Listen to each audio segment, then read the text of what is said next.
Happy Sunday. How's everyone's weekend been? Has everyone been caught up? Like, are we having a great weekend? I love talking to y'all. I'm sad it's Sunday though. It was a great weekend. Hey, Carolina. Hey, B. Gray.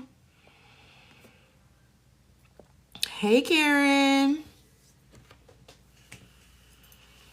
Hey, BTG fam. Y'all already know. Happy Sunday. Hey, Shelly. Y'all already know we got to talk. Y'all already know we got to talk. Y'all already know we got to get it popping. Go ahead and come on in. I'm going to give y'all a few minutes to get the people in, for everyone to get together so that we could really break it down, cuz oh boy. Hey, T Buckley. Child, them previews for next week. That episode on Friday. Karen. Baby. Ooh. It's a lot. Y'all go ahead and tap that screen. Let me tell you something. Danny calling Bill her husband in the forward for next week. Look, and I'm gonna start off here. Okay? Because I know it's gonna come up again. While I'm on live before the night is over. So let's start here. I've talked before about the arrangement that Bill and Danny obviously had during their marriage, right? Bill has voiced multiple times that he was not faithful to Danny, and Danny has voiced that as well. Okay? The reason why she was so shook with him getting married to Haley was the fact that he was never supposed to replace her. At some point, she started being okay with him stepping out. But he was never supposed to replace her spot. She was always supposed to be Mrs. Hamilton. Even in the midst of his infidelities, of his running around, Danny was always supposed to have the top spot. This is why she's so serious about finding out if Haley is cheating on Bill. Because she needs to find leverage again. When she was talking to Vanessa, and Vanessa was like, well, why do you care? Like, why do you even care that he's like, if she's cheating on him or not? Like, this should be gold for you. This should be a karmic, juicy moment for you. Hi, Naya. Yeah, she's mad that she was replaced, which is why it was so easy for husband to come out of her mouth to Haley. In her brain, she'll forever have the top spot. She could get married to somebody else. He can mess around with whoever. But she was always supposed to have the top spot. Do y'all remember in the early YouTube days, there was an influencer that made a video that was called the bottom bee, the bottom female dog? Do y'all remember that? I can't remember what his YouTube name was, but he literally explained what the bottom woman was. Hey, Simone. Tell my Gotti I said hey, and I love her. I'm going to call her tomorrow. If y'all never saw the video is definitely like about 15 years old. Like, it was definitely an older video. But he literally broke down what it was for a man to have a bottom female dog. Danny is that. I'm not saying she's a female dog. I'm saying she's the foundation of all of Bill's mess. Okay? If she did not consume the title of the bottom female for Bill, she wouldn't have this type of entitlement towards him. Right?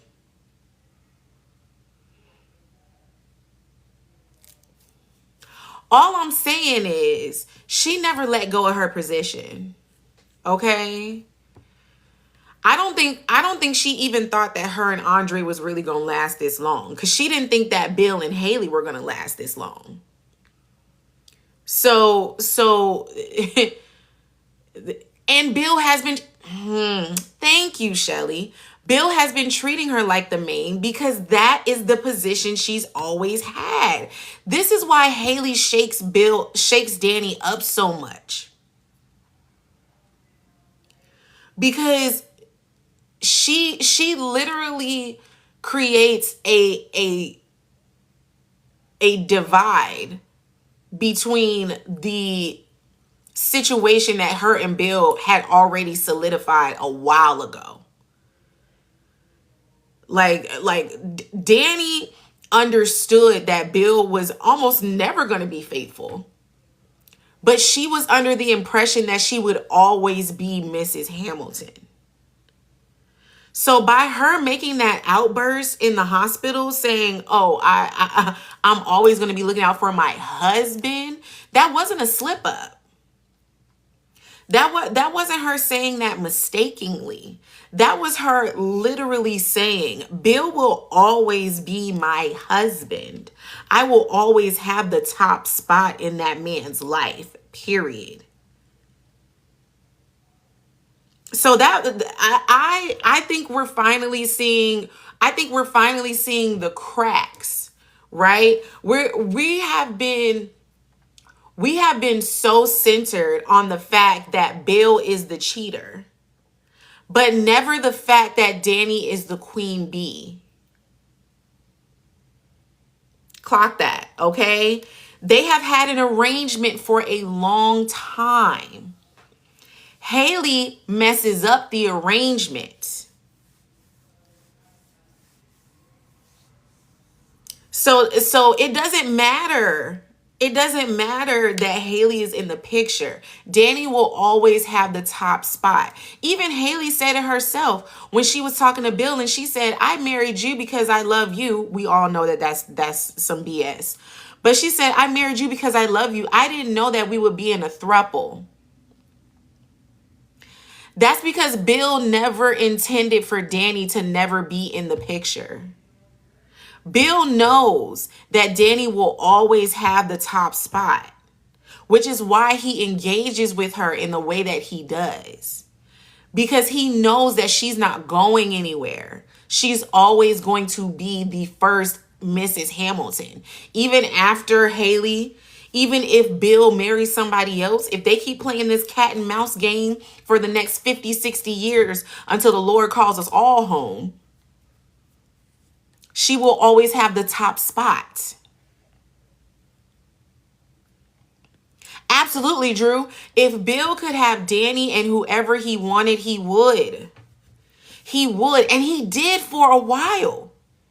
He did for a while. This is where we have to give Val credit, right? We haven't given Val any credit in this situation. And I know she's the villain. We're not supposed to like her. I'm not saying that I like Val / Haley.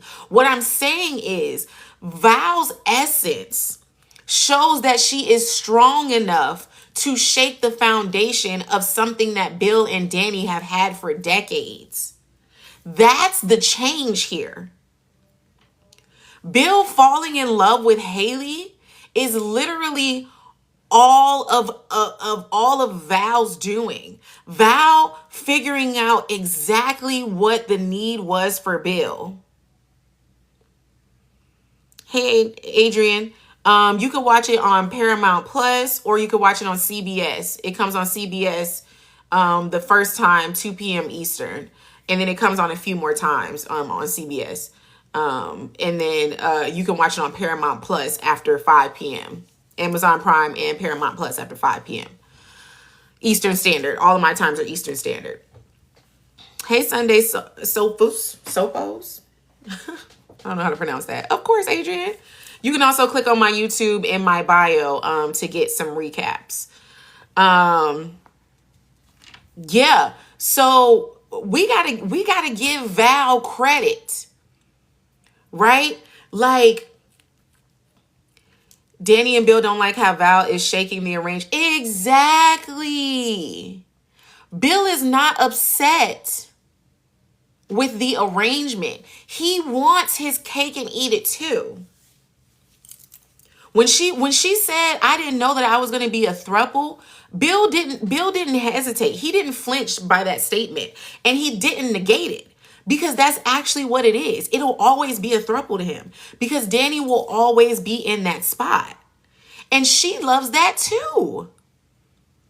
This is why he was able to have his way in the elevator. This is why he was able to do what he's been doing constantly, because he still knows. He still knows. Even when he approached her after she alluded to Haley that they had been intimate recently, and he went back, he didn't go back to her and say, hey, you messing up my marriage. He said, oh, so we could talk about it now?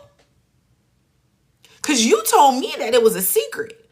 You told me that we couldn't converse about this with anybody else. But now that you've opened the door, I can talk about it? He was happy to. He was happy to. He was ready to have the conversation with Danny about them being something while he was still connected to Haley. Because Bill understands that Danny ain't going nowhere.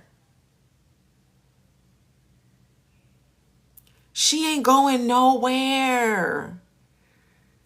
That was the piece that Val didn't put into play. Val came in seeing that Danny was being momager, that Danny was, being disconnected from Bill. She thought that she was going to get in, separate them, and that was going to be the end. There will never be an end to Bill and Danny. I'm stamping it right now. There will never be an end to Bill and Danny. There may be people all up in between, but we've definitely found our Victor and Nikki. I haven't watched many soap operas, but I was deep into Young and the Restless. And we have seen Victor date and marry multiple women and come back to Nikki, and vice versa. That is Bill and Danny. Bill and Danny will always come back to each other in some way. In some way. It doesn't matter if they marry someone else. It doesn't matter if they end up not talking for a whole season. It doesn't matter. Bill and Danny will always get back together. That's going to be the cat and mouse that we're going to have to get used to. We're going to have to get used to being on the roller coaster of the Hamiltons. Because that will always be a thing. There'll never be any stability between Bill and Danny. I wouldn't say for at least another 4 or 5 seasons. And if they did end up getting back together and fully getting married, he's going to have to start scratching that itch again. Bill's infidelity is part of his character. It's part of his ego. It's part of the way that he operates. Bill has to think to himself that he has the right to any woman that he wants. That's the type of man that Bill is. That's the type of man that Bill is. That's why Val is able to play him the way that she is, because he can't fathom her having a life without him. He can play the game of wanting her, not wanting her, wanting her, not wanting her. He can play that back and forth. She can't. That's why it messes with him so bad that Danny is still attached to Andre in the way that she is. Because Danny's not supposed to have options. None of Bill's women are supposed to have options. They're supposed to just pine for him. So the fact that Danny is keeping Andre as an option is what makes him fester. The fact when Val said, "Oh well, I'm gonna go to St. Bart's by myself," when she straight up said, "Oh, well, for my mental health," she played that game so well. For my mental health. Oh, and let's put a pause there. They really brought in the fact that it's been a year since her fake miscarriage. Whoa. The fact that they documented that it's been a year since that fake miscarriage was wild to me. I said, wait. Here's another way for her to drop it on in there. She's good with a sympathy card. Val can play a sympathy card like you can play the fiddle. Okay? Val said, "You remember that it's been a year since we miscarried?" Come on. She plays it so well. She plays it so well. And the fact that all she had to do, this is why Bill's ego really is going to be his demise. Because the fact that all she had to do was say, "Well, I'll go by myself." Thanks for the gifts, babe. Y'all keep tapping that screen. All Val had to say was, "I'll go by myself. I don't need you to go to St. Bart's with me. I can go to St. Bart's by myself, and I can heal myself, and I can have my moment and have my breath, and I can come back." And what was his response? He said, Are you leaving for a vacation, or are you leaving this marriage?" Ego. He didn't hear, "Oh, she really just needs time." Because even outside of, let's take away the fact that we know that Val is playing him. If she was really his devoted wife and the one that he chose over his ex-wife, you telling me that wasn't a trigger for you? Yeah, so Val plays on Bill's ego. Okay, hi Sheila, welcome. Hi Sade, welcome. Y'all follow me. This is BTG fam. This is our weekly recap.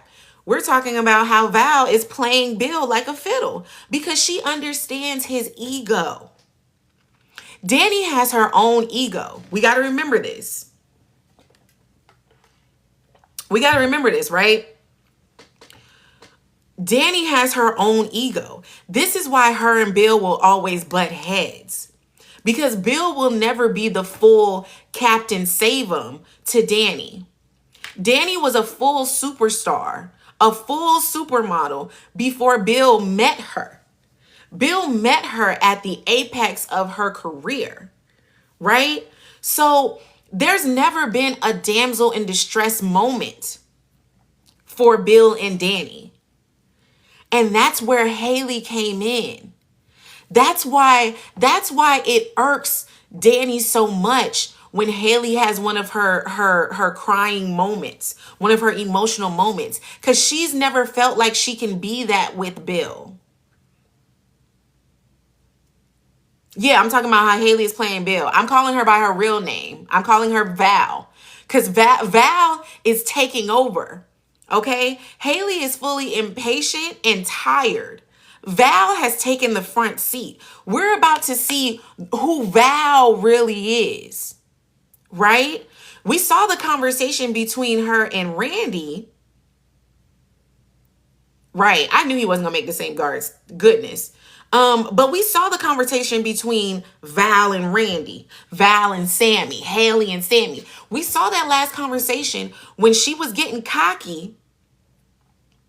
And he said, "Well, what about old boy?" And did I write down the name? It started with the S. He brought up one of her old hits. One of the old guys that she had scammed, right? And she said, we don't bring that up. We don't bring that up. Apparently, Val was in such Sid. Thank you. Thank you. It was Sid. Thank you. Look at y'all watching. I love it. I love it. When he brought up Sid and the way that she was just as confident. She was just as confident. Okay? She was just as confident in that run that she is now with Bill. And she said, hold up, chill. Now, with this guy, she said Sid ain't have nothing to lose. So Sid was ready to unalive her when he found out what was going on. Sid was ready to get up. Sid was ready to get her and him up out of there when he found out what she was doing. Bill has too much to lose. Bill is in a situation to where he can't just do what he wants. There's so many eyes on him, right? There's so many eyes on him. We're going to come to Caroline. Y'all hold on to that because we definitely going to talk about Caroline. But Bill has so many eyes on him that he can't do certain things to Haley, especially now that she's Mrs. Hamilton. That was the reason why she had to marry him. She had to get the notable place in his life. Yes, to get the money. Yes, to be the widow, but also to have the stature because she doesn't want to do this again. Right? You can be the ex-baby moms. You can be the ex-girlfriend. But to be the widowed wife, you're solidified. Hey, Val wants to be solidified. So now we're about to see Val take the driver's seat. Val's alias, aka Haley, she's no longer here. She's in the trunk, okay? Val is desperate and tired. She's tired of Bill. She's tired of Danny. She's tired of Chelsea. She's tired of Naomi. She's tired of Fairmont Crest. She thought that it would be over by now. Y'all, it's been a year. She's been putting drops in this man's stuff for almost a year. Val is tired. Exactly, Maurice. And that's where our saving grace is. Val, we tired of her too. Facts. When Val takes the driver's seat, it never goes right. When Val takes the driver's seat, it never goes right. And we're about to see it. We're about to see it. We're about to see, because Val is about to hit her biggest test. She has to let Haley be Haley through this whole situation. Remember, Bill was not supposed to fully collapse in front of everybody. That's the reason why she was pushing St. Bart so much. It wasn't just to have him to herself. It was to make sure that she had time to prep. No one believes her as a crying wife with a husband laid up in the bed, in the hospital bed. But you have to believe her if he's already gone. Y'all keep tapping that screen. Okay? Hey, Zay Zay. Exactly. She needs him in St. Bart's to fully control the situation. If she's not able to,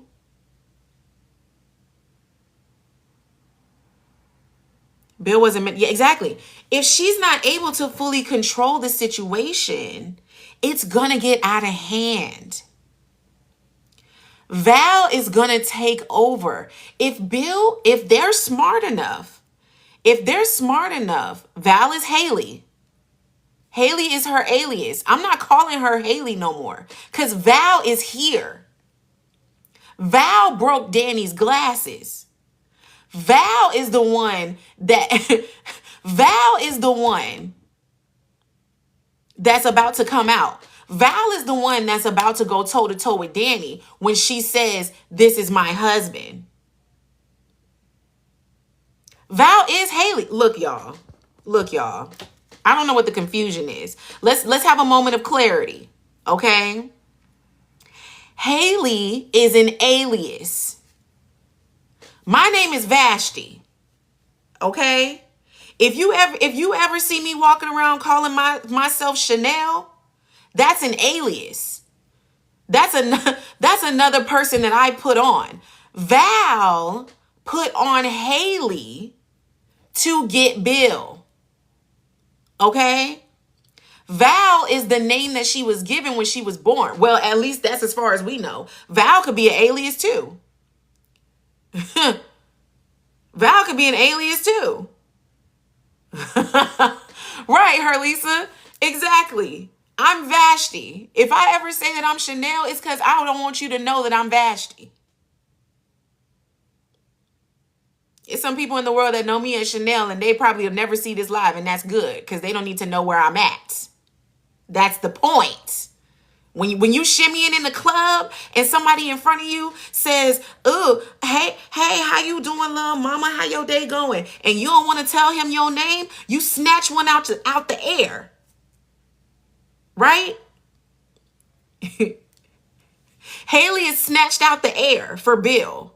Haley is for Bill, but it's Val. Okay? And I will be referring to her as Val moving forward because Val has taken the front seat. Val is fully here to stay. Okay? Randy uses his full name now, but he was still Sammy at some point. I don't know what Randy's real name is. But it's not Randy's scam. It's not Randy's scam. Randy might be FBI, but his scam is Joey. His job is Joey. Randy's job is Joey. Okay? So whatever he's going by right now, that's who Randy is. Okay? But Val, oh yeah, you got to go back to the episode. Go to, if you don't know who Val is, go to the link in my bio. Go to my YouTube. There is a video, cuz I talked fully about it when they released it. When the episode happened,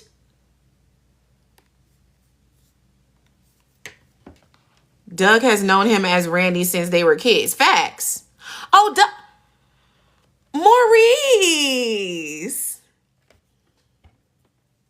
I didn't know this was you up in here. Is this really you? Is this really you, or is somebody running your account? Is somebody running your account? But you're right. You're right. Doug did know Randy as Randy. So we got to accept that Randy is his name. But we know, let me see if he gonna come up. Because I want to talk to you. Hold on, Maurice. You up in here for real?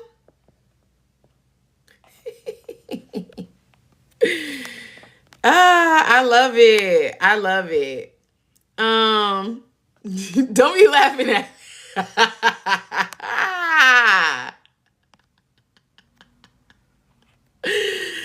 Yo, because we were talking about Val, and that's literally, look, I'm serious, y'all. I'm not calling her Haley no more. She is Val, and Val has taken the front seat. I'm gonna find the video so you could know. Why can't I find Maurice in the thing now? Maurice, can you send me can you talk? Can you talk, Maurice? Can you send me can you request to get up? Can you request to get up here so we can chit chat? Y'all, I'm gonna find the video because Haley is Val? And that was actually one of my biggest videos on YouTube. Haley Hamilton's true identity. This is what is. I'm watching a movie with my daughter. Oh, that's sweet. Okay. Well, stay in the live. If you're still here when the movie's over, then we can talk later. Okay? I'm gonna follow you. Y'all follow Randy. He's up in here. If you're still here while the thing is over, if your movie's over and you're still in here, to say what's up. The movie must be boring since you're watching lives.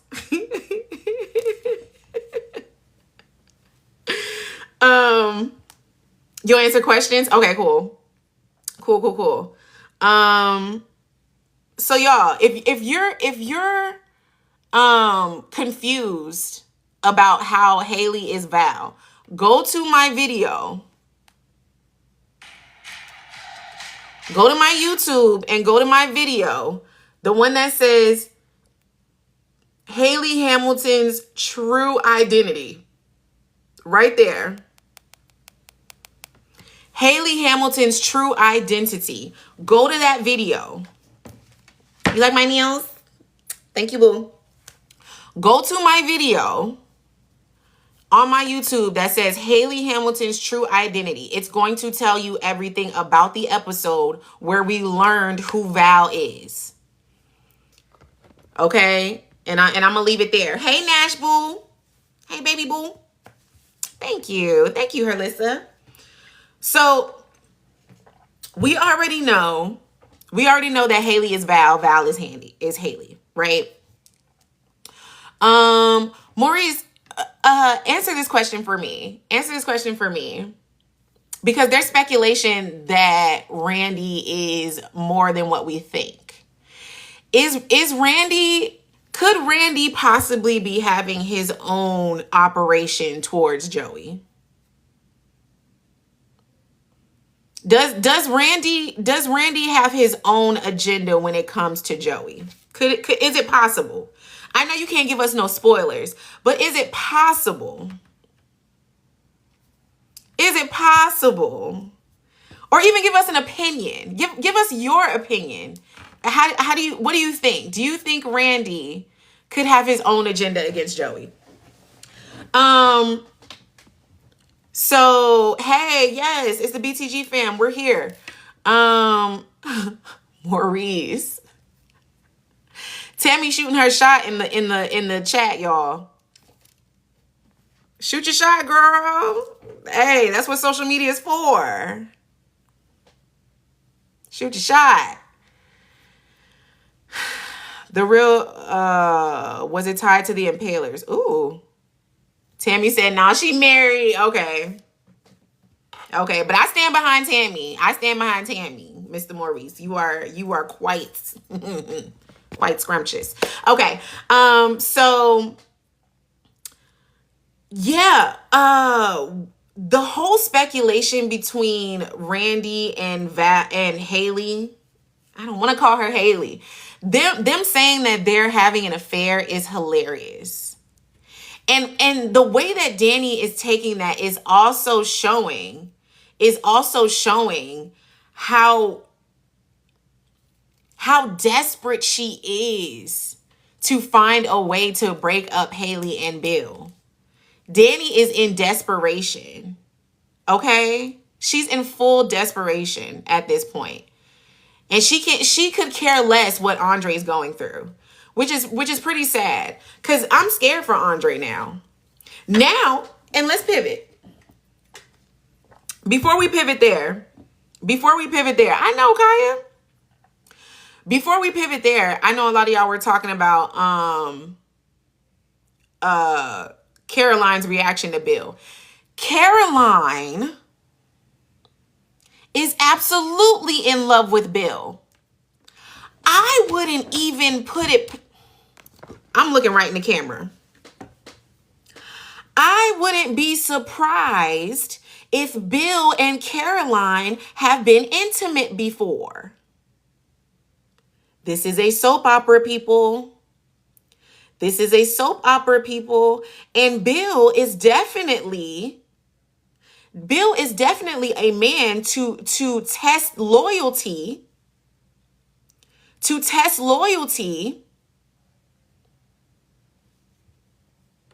especially with the people that work for him. Okay? Why would Caroline be so gung-ho and loyal to Bill? It's not always about the money. It's not always about the money. When she brought up the situation about Haley possibly cheating on Bill, exactly, he bought her a car. When she brought up the situation about Haley possibly cheating on Bill, she straight up said, yo, you know how I feel about you, Bill. You know that I'll always be here for you. Bill said, oh, is somebody trying to take you away from me? Is there a law firm that's trying to take you away from me? That's because Caroline is smart. Caroline has been in the game for a while. Sonny, that's exactly why she befriended Haley. And that's why she was so nice to Danny. Remember when after Chelsea had that talk with Caroline, because Chelsea is so bright-eyed, bushy-tailed, and she really thought that she had a friend in Caroline. And she went back to Danny and Andre and had that conversation and was like, oh, well, Caroline told me da da da da da. And Danny straight up said, Caroline threw you under the bus. When I was married to Bill, I thought that Caroline was the sweetest. I thought that she really did have my interest at heart. But Caroline knew about every woman that Bill was sleeping with. Caroline is the gatekeeper. Caroline gonna stay quiet on the creek. She gonna stay quiet on the creek because she loves him. She loves him.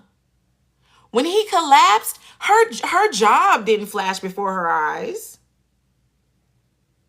When he collapsed in that hallway, it wasn't her saying, oh my God, I'm about to lose my job. The boss is about to pass out.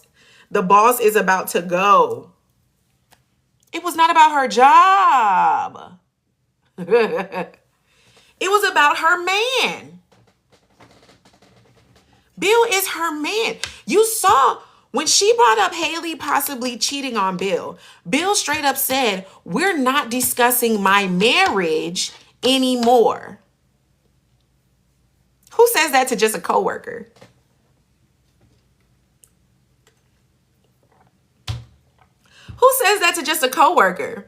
We're not discussing my marriage anymore. Why does Caroline feel so entitled to give him her opinion on his relationships? The Real Housewives of Hamilton and Associates. Facts. What did Shrek say? Join the club. We've got jackets.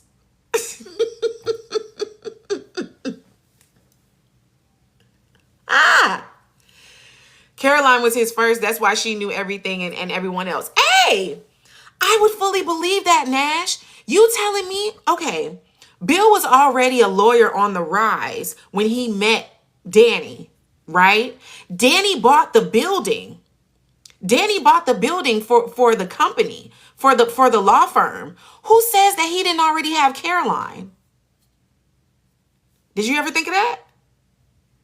Did you ever think that Caroline was working for Bill before he met Danny?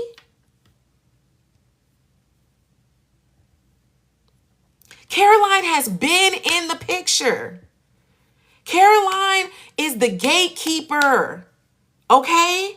She will forever love him. Oh, Nash. Nash talking in the comments.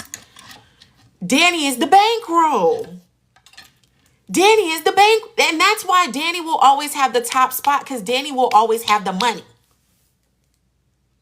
Danny will always have the money, so she'll always be the top spot. Caroline probably approached him. Caroline probably came in stroking Bill's ego. She probably met him. Who knows? Was Caroline on the lawyer track too? Was Caroline supposed to be a lawyer and then fell in love with him and decided, I don't even want to be a lawyer no more. I just want to be your right hand?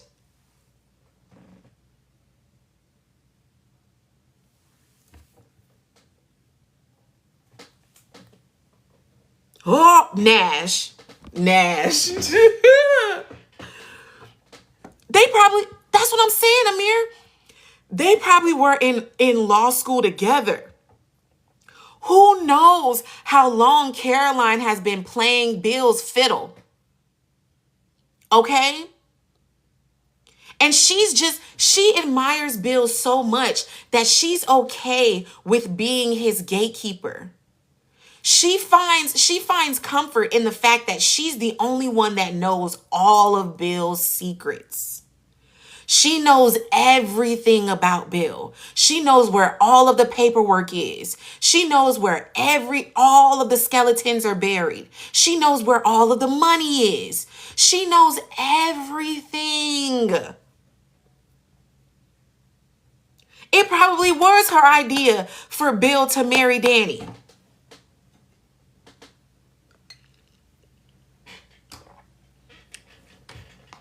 What did Naya say? Who's to say Caroline didn't help Bill hide his affairs with Haley? She did.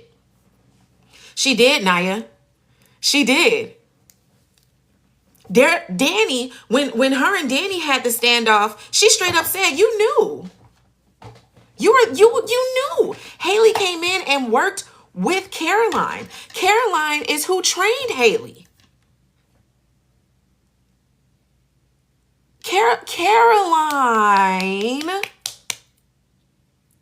Caroline knows.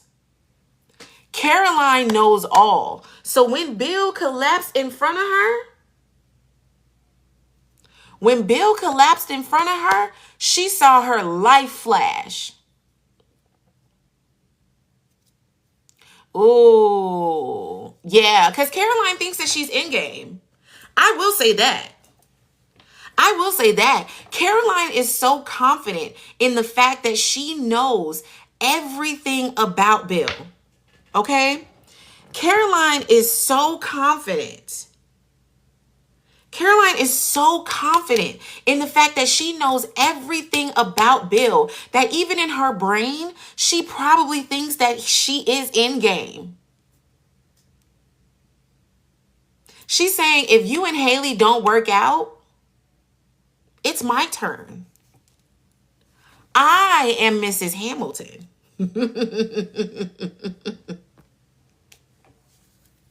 She'll never be in game. Shelly, she'll never be in game.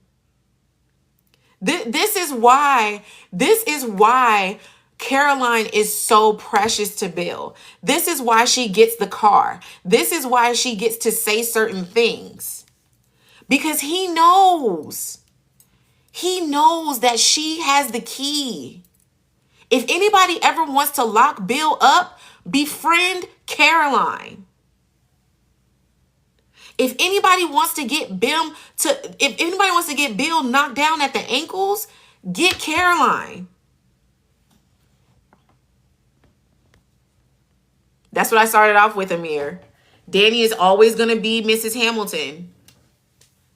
Straight up Heather Headley in my mind. Straight up Heather Headley in my mind. I don't know if y'all watch Star, but the girl that stalked Alex and slept with her fiance is, it's Caroline. Yeah. Yeah. But even worse, because Caroline is backed up by Bill.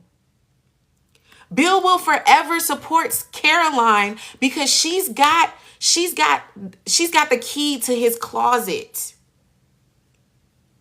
I'm convinced now that she definitely knew him in law school. We're going to go with that backstory. Caroline knew Bill in law school because the way that she's able to have these conversations with him, even when he doesn't want to even talk about it, she will always do for him, sweet chick. Caroline isn't as old. That's a fair point. Caroline is not as old.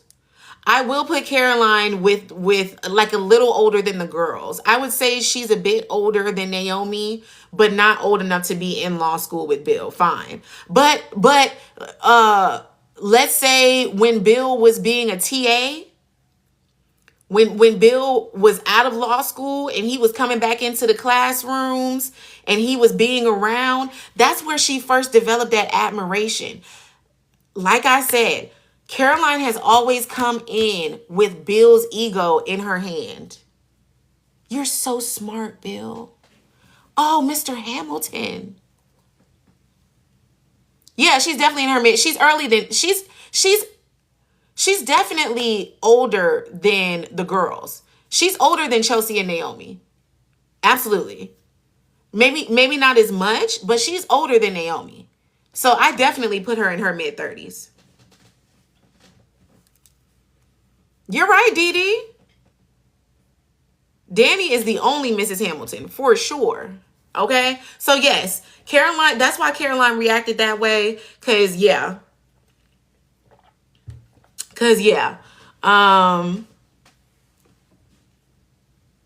Okay, so let's pivot.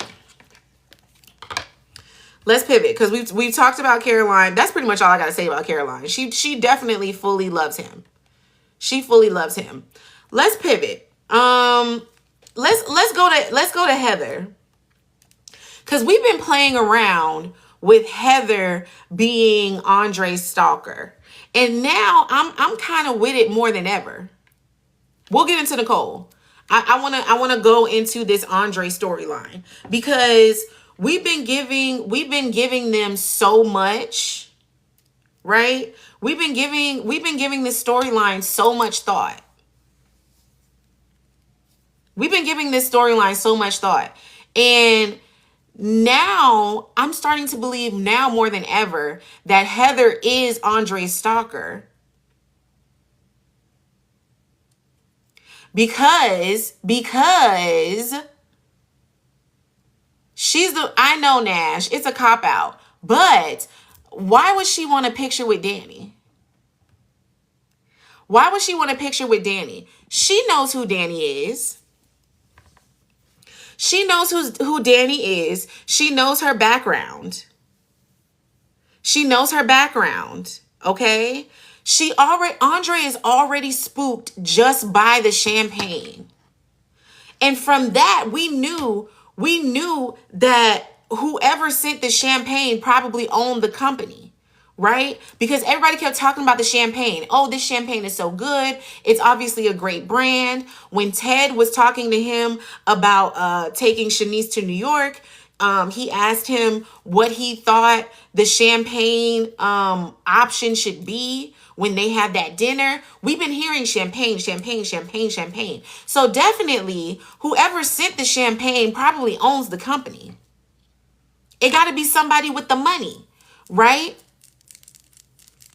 Okay? And then, when Andre was talking to Smitty, right, I don't think it's romantic either, Nash. I don't think that Heather was his ex-girlfriend. I think that Andre was into some shady stuff. When Andre had a talk with Smitty about how to find out who sent him that text, and Smitty straight up said, was that person in some illegal stuff? And Andre said, not towards me.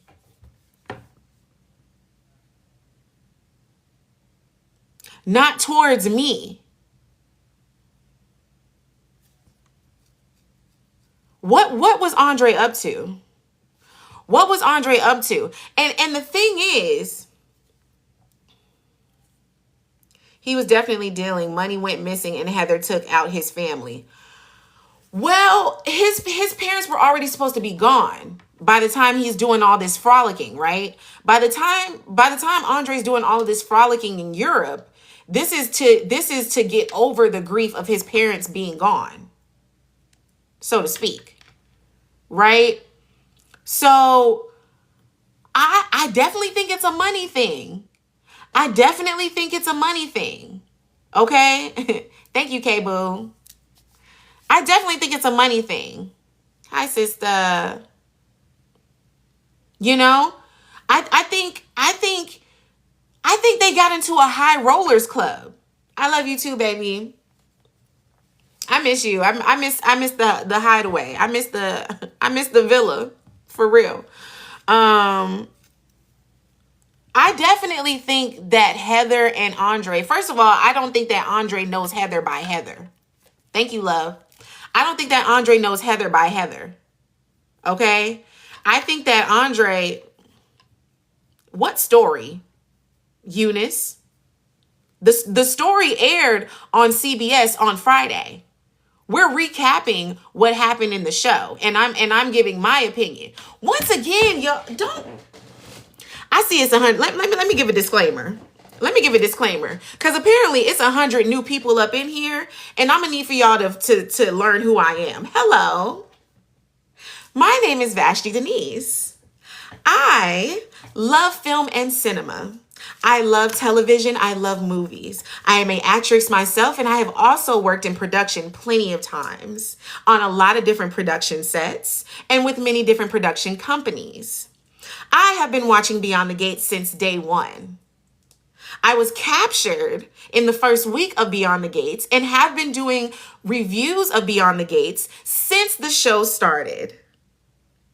I have multiple review videos on my YouTube. If you would like to go back and see what happened in the show, you can definitely click on the link in my bio and you will find my YouTube, where I have done multiple reviews on the show. Now, if you're looking for what actually happened on the show, you should watch the show. The show is called Beyond the Gates. It is on CBS and it premieres every day, Monday through Friday, 2 p.m. Eastern Standard Time. If you would like to know exactly what happened on the show, please watch it. At the moment, you are watching Vashti Denise's live. And on this live, Vashti Denise tells her opinions on what happened in the show.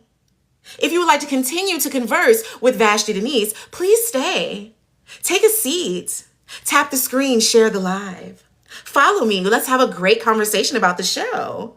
But if not, there is a little X that's right in the corner of your screen. Please press it and scroll.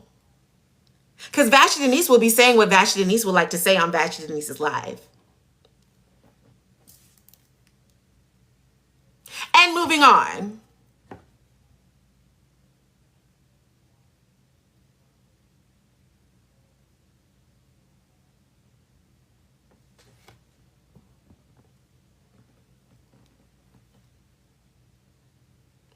I'm sorry, y'all. I just... Woo! Woo! Wow. It's so nice to meet all of the new people. We right at dawn, Zay. We right at dawn. Okay, now let's get back. Okay, I do think... Thank you, Megan. Aw, thank you, Be Great. I love y'all. The OGs know. I'm just here to have fun. I love the show. Okay, I love the show. Let's keep it going. I love the show. I definitely think that hey Dee Dee, I'm so glad y'all are here. So I don't think that Heather and Andre know each other as Heather and Andre. Andre may even be a different person than Heather. Cause okay, the sentence that got me when Andre was talking to Smitty about who he thinks is coming after him, Andre straight up said, when Smitty said, "Who is this person?" Andre said, "Just someone who doesn't fit into my new life as a responsible married man." Somebody who doesn't fit into my life, my new life, as a responsible married man. So their relationship could be all up and through here. Okay? Okay? They may be the good bug. I see the Igalo original Digalo. Okay. I definitely think that they have, thank you, Tamika. I definitely think that they have had some type of relationship and something went wrong. Okay?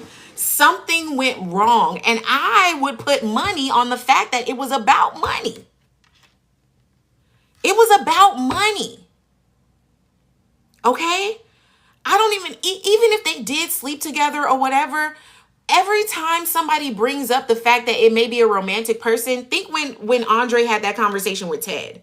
When Andre and Ted talked, and he asked Ted if Ted had the chance to tell Nicole about Leslie before there was any children involved.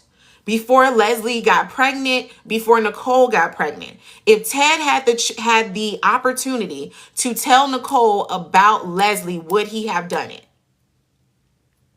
He didn't want the answer. He wanted justification for whatever he was dealing with Heather. So I do believe that him and Heather may have knocked some boots.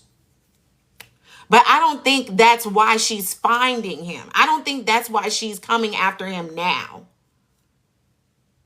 Oh, okay, Marie, that's good. What if Heather ran an escort service and he messed up with any of her clients and wants revenge?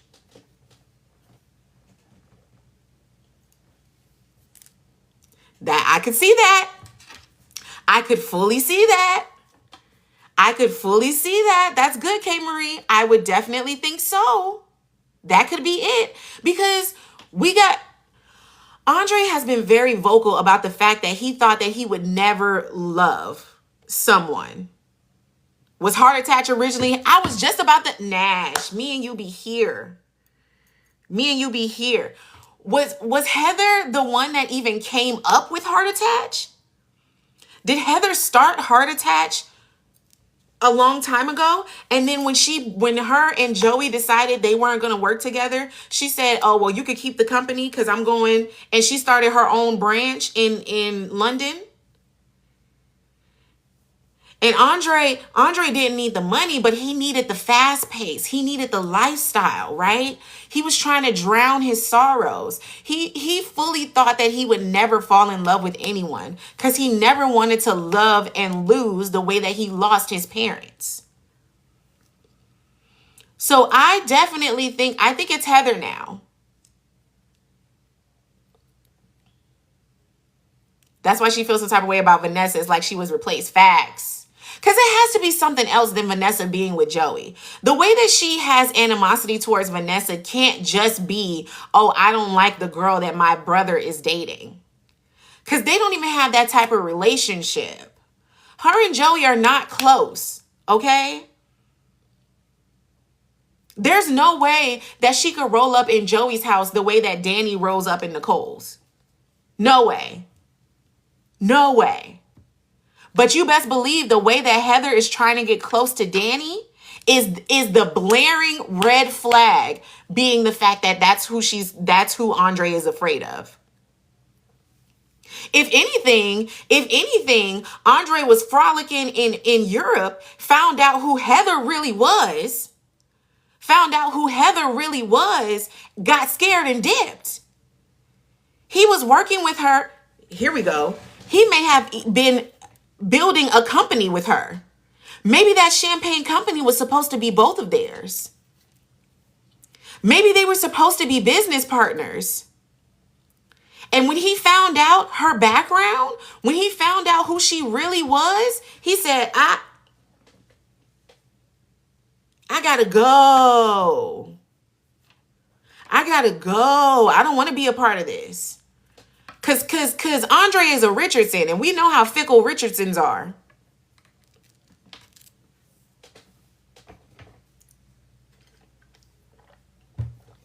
We know how fickle Richardsons are. They didn't even want Ted in the whole situation with Sips. I be having to hydrate her, Lisa. They didn't even want Ted in the situation when Martin was going through that whole thing. Because they know that Ted can't be trusted. Ted can't hold water. And neither can Andre. Barely. That's why I'm surprised he was able to keep this up this long. He been wanting to tell Danny. He been wanting to tell Danny. So I definitely think that it's a money thing. I think it's a money thing. I wonder what those pics have to do with the situation. He don't want to be found. He don't want to be found. Ted held water when it came to Leslie. Barely. I think Ted was telling Carlton everything when it came to Leslie.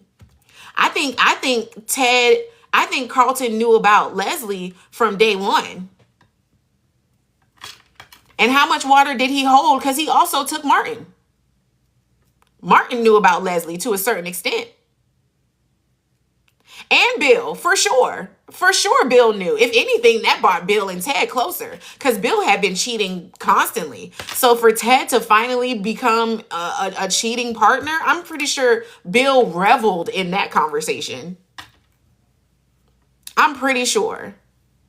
Carlton brought Leslie into town. I would believe it. I would definitely believe it. But if he didn't bring her in, he definitely encouraged it. He definitely was the one in Ted's ear saying, yeah, you should talk to her. She understands you. Nicole will never understand you the way that Leslie does. Nicole would never know you in the way that Leslie does. Why do you think Leslie is so confident? Carlton was probably feeding Leslie that too. I think Carlton was the through line when it comes to Ted and Leslie. Clock it here. Clock it here. I definitely think that he knew about Ted and Leslie from the very beginning, and he was in both of their ears. For sure. At least that's how I write. No, facts. Facts, Nash. Carlton can't be trusted at all. At all. Even the way that he took Nicole breaking up with him in stride. Let's segue to that. Let's segue to that. Let's segue to the triangle. Let's go to the triangle of Nicole, Carlton, Kyle. Hey, what we talking about, Ted? Hey, Brandy. Hey, Brandy. When it comes to Nicole, Carlton, Kyle, that man, his blood was boiling. To the point where he couldn't even hold it in. He couldn't even hold it in. When she said, oh, I don't think we should be together, it wasn't even, he didn't even say, well, what can I do? I thought we were doing so well. He straight up said, what is it about Kyle?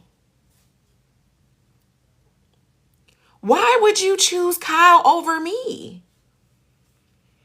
What's that about? Why would you choose Kyle over me? And the way that, oh no, nah, Amir, we're not going there. Huh. From that scene, from that last X scene, you know, that last passionate scene between Nicole and Kyle, they were the same shade. That's all I'm saying. But yeah, he straight up said, why Kyle and not me?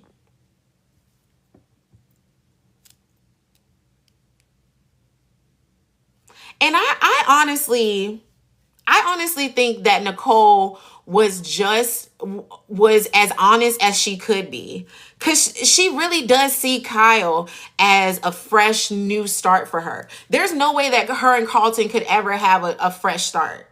Carlton has been lurking on Nicole since day one. Since him and Ted laid eyes on Nicole at that doctor retreat, whatever, Carlton has been plotting on his time. And in his brain, hey, Moku, in his brain, he thought that he had the next spot now that she was no longer with Ted. Not the case. Not the case. Thank you, babe. Not the case. You wouldn't mind Carlton with Leslie. That's funny. I'm glad that she chose Kyle. I'm glad that she chose Kyle. I think now we're about to get into who Kyle really is. Because I still don't trust him either. Let's clock it. I didn't trust Carlton. Still don't trust Carlton. I still don't trust that he's fully left this whole situation alone. I think that Carlton is still got something brewing in the back of his mind saying, "Oh, it's really because for Carlton, his belief, Carlton and Leslie are like on the same page when it comes to their beliefs with Ted and Nicole." Right? You got to think about that. Carlton might not be as expressive and as creative as Leslie, but in Carlton's mind, the only reason why he didn't get Nicole is because she was with Ted. So that's why it baffles him. Right, Naya, or as blunt as Leslie, for sure. That's why it baffles Carlton for Nicole to choose Kyle. Because he thinks that he was always supposed to be the next in line. He thinks that the only reason why he didn't get Nicole is because Ted got to him first. Got to her first. So the fact that Ted is no longer in the picture meant that she would immediately want Carlton. But what Carlton can't fathom is that Nicole is not the same Nicole that fell in love with Ted. Nicole is not the same person anymore. So there's no way that she can even get with Carlton because she's not that same person anymore. She doesn't want the same things. Carlton literally wanted Ted's life just without Ted. He wanted to step right into Ted's place. He didn't want Nicole to date. He didn't want Nicole to evolve and grow. He wanted her to freeze, pause the recording. He wanted her to pause the recording, remove Ted, enter Carlton. Keep it pushing. But he ain't even Ted. Can we be honest? Carlton ain't even Ted. And Ted ain't all that. Ted ain't all that. But he not even Ted. So that's why he got left. Okay? That's why he got left. And that's not how he thought the conversation was gonna go. He literally the egos on the men of Fairmont Crest are just hilarious to me. Okay? The egos are just hilarious to me. Because the way that he thought that conversation was gonna go, he straight up thought that he was gonna go to Nicole and say, "Hey, you done had your fun, baby girl. You done had your fun. You done frolicked. I done let you do what you thought you wanted to do. But now, it's going to be me and you. You don't need nobody else. I don't need nobody else. It's been too long. It's been too long. It's Carlton's time." And he thought she was going to say, "Yes, Carlton. I'll for sure cut off Dr. Kyle. I've always wanted you." No. He opened up that door and she said, "Oh, thank goodness. I feel the same way. Let's be friends." She said, "Oh, awesome. You don't want to deal with my arrangements anymore? Perfect. I was going to break up with you anyways.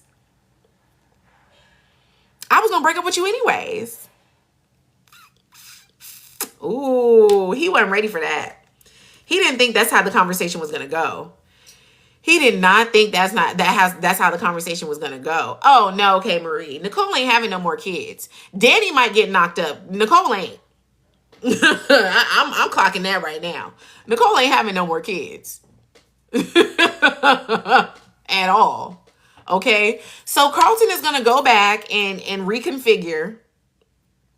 He's going to go figure out because that's where him and Leslie are two sides of the same coin. They only hear every other word. So all he heard was, "I'm with Kyle now. Kyle is fresh and new. I'm still comfortable with you, but Kyle is fresh and new, and that's what I want right now." So Carlton is going to go back and configure because he gave her the $1 million line.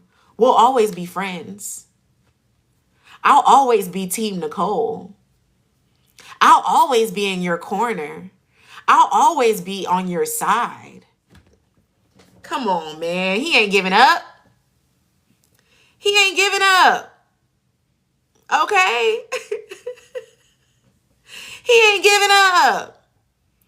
Carlton literally said, okay, so it's no longer Ted, it's Kyle. So now I just have to wait for you to be done with Kyle, and then it'll be my turn. Cool. We already know Carlton is a patient man. Carlton waited for their marriage to turn sour. Because I fully think that he knew about Leslie. I fully think that he knew about Leslie. If he was so ready for that marriage to be done and for him to step in, he could have told Nicole about Leslie at any time. Think about how he let that play out. He held on to that until Leslie revealed herself. Carlton could have used that as a bomb for the marriage at any time. He sat back and let it play out because Carlton always wants the story that Nicole came to him. He doesn't want the story to be that he came in and swooped in Nicole. No. He wants the story to be, I give the writers too much credit. I probably do. But Carlton wants the story to be that Nicole chose him. He was the choice. So he's gonna, even if he don't say nothing, even if he just goes back in the shadows and goes back to being Ted's business partner and working at Garland and not saying nothing, he's still going to play the waiting game. He's still going to play the waiting game. He didn't swoop in, Anik. He didn't swoop in. He presented the fact that he was still there. That's why Kyle was able to swoop in. If he would have played, first of all, if Nicole really wanted him, there would have never been a Kyle. If Nicole really wanted Carlton, there would have never been a Kyle. He didn't swoop in to get to romance her and all the things. He literally said, I'm here. I'm here. I've always been here. I'll forever be here. He lost her twice. Not Ted Light. Carlton was Ted Light for her. That's funny. That's funny. Yeah, man, he's waiting the long game. So now that he's back on the bench, we'll see what he does with that. We'll see how long it takes him before he goes and talks to Leslie. Because the conversation is coming. The conversation is coming between Carlton and Leslie and I'm going to bring that up. Before I go there, y'all remember I said that. Hey, Leah, the conversation between Carlton and Leslie is coming. Nicole choosing Kyle. Nicole choosing Kyle is going to blow up in her face.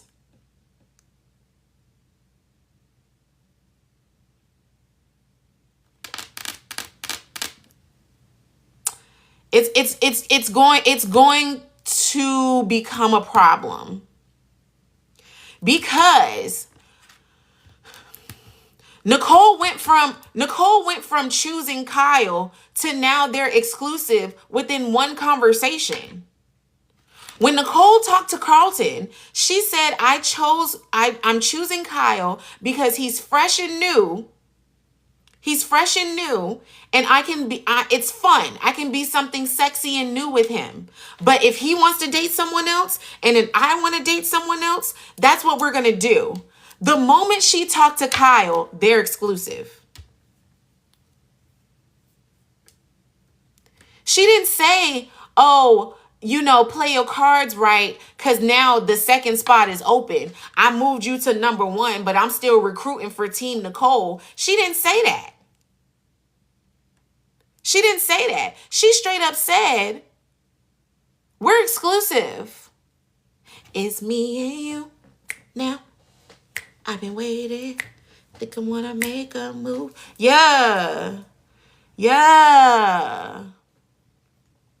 He's in her home though. Hey, that's where she wanted him. That's where she wanted him. Because she could have straight up said, yeah, put your son on the couch. You sleep in your room. Or you go ahead and get a 2-bedroom, which you should have got in the first place because you're a widow. And see, this is why I suspect Kyle in a lot of ways, right? You're a widow. Y'all keep tapping the screen. We just hit 20K. I love it. You're a widow, but you don't have a place for your 2 sons to sleep? What's that about? I don't care how old your kids get. And I don't have any kids, but I'm somebody's kid. Okay? I don't care how old you get. If only one parent is still alive, if only one parent is still alive, then there should always be a place for your kid to stay. Even if he did leave them the house in Cali.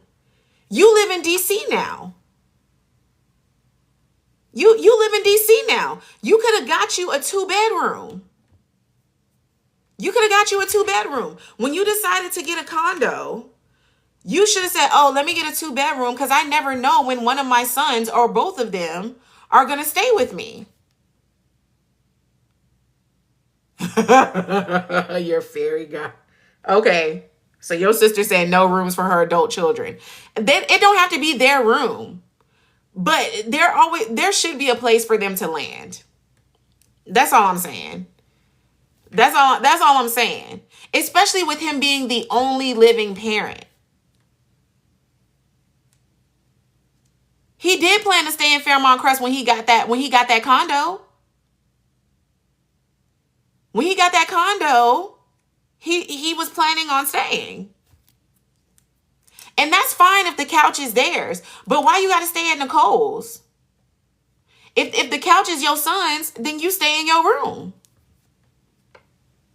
But see, that's on Nicole. I don't even put that on Kyle. And see, that's where Nicole is going to mess herself up. That's where Nicole is going to mess herself up. She's already putting Kyle in a position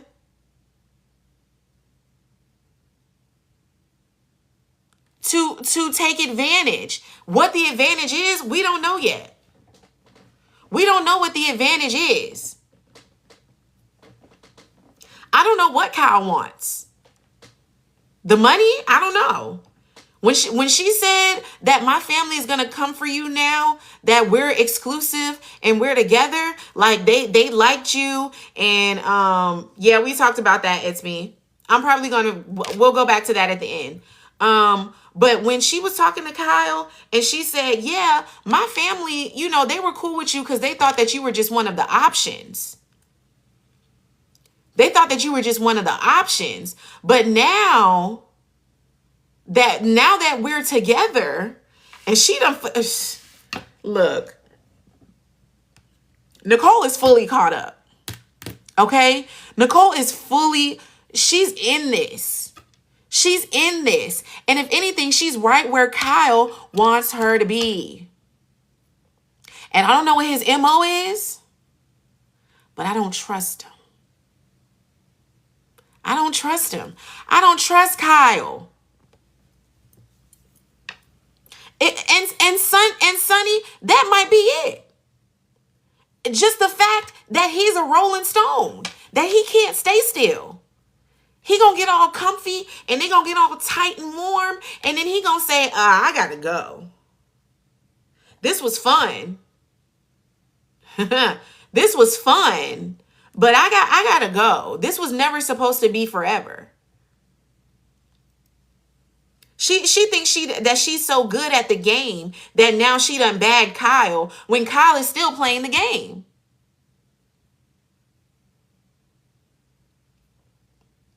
I think his son will report everything to Leslie. That's fine. That's not to his advantage though. Yeah, Sonny, he's here for a good time, not a long time. That's why he's so fresh and new. Hearing Nicole's reasoning for choosing Kyle was almost triggering, right? How many of us have been like, oh my God, this guy is just such a breath of fresh air. Like, oh my God, I can really be myself with him. We have so much fun.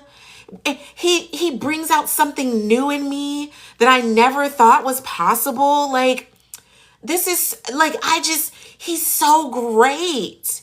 Just for him to end up being another lesson.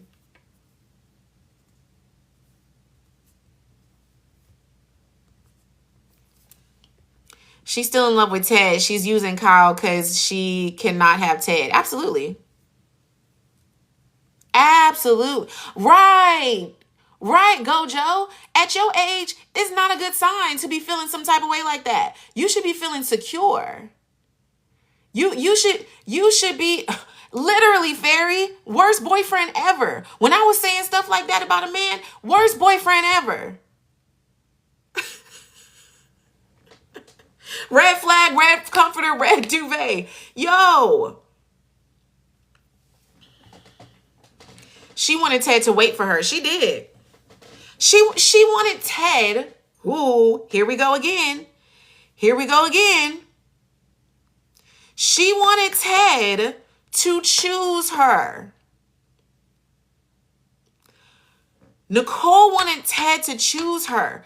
When she was going through the whole process, right? And you can say, oh, Ted kept talking about how he wanted to be with her. Yeah, he was talking. He was talking, but the moment that Nicole almost opened the door again, she found out that she slept that Leslie and Ted slept together. That's not choosing me.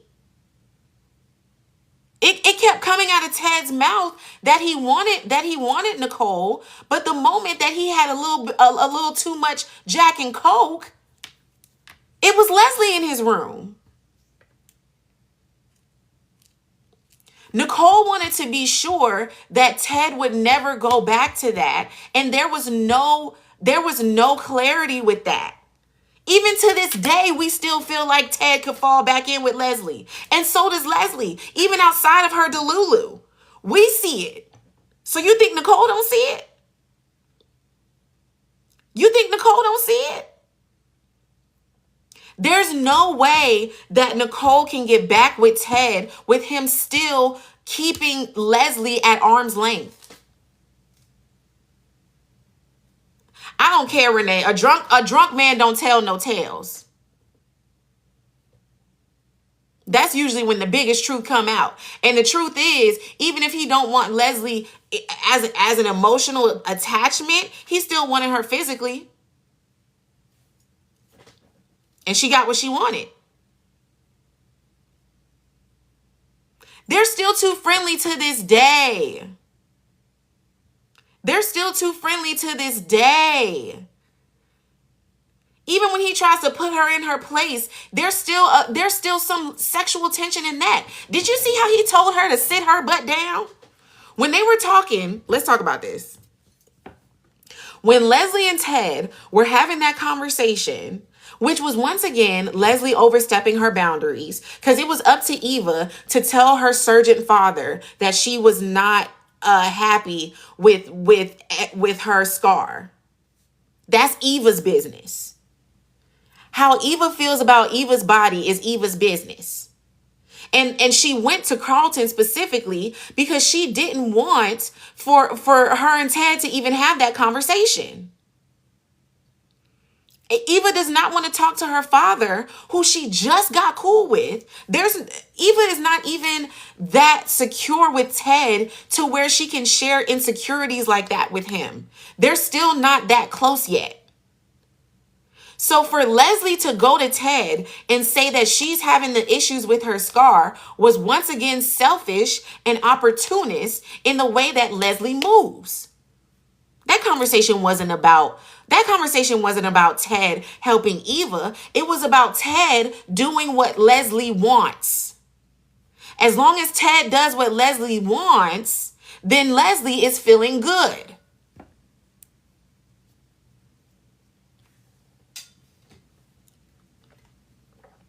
As long as Ted does what Leslie wants, Leslie is happy. Right now, Leslie wants him to operate on Eva, which is stupid. It's straight stupid for Ted to do any of that. And like he said, he cannot operate on his daughter as a surgeon and morally. It's his daughter. HIPAA laws. You know? That's why it would make sense if even she did do the surgery, it would be Carlton and not him. He's too attached. Anyways, Leslie goes to Ted and says, our daughter is drowning, Ted.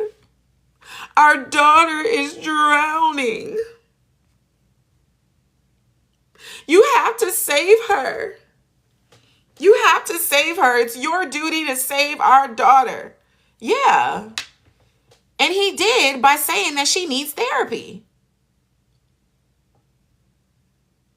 And you know what, Sonny? That's a good question. Has Leslie been institutionalized? Because she does, her trigger to the word crazy is on another level.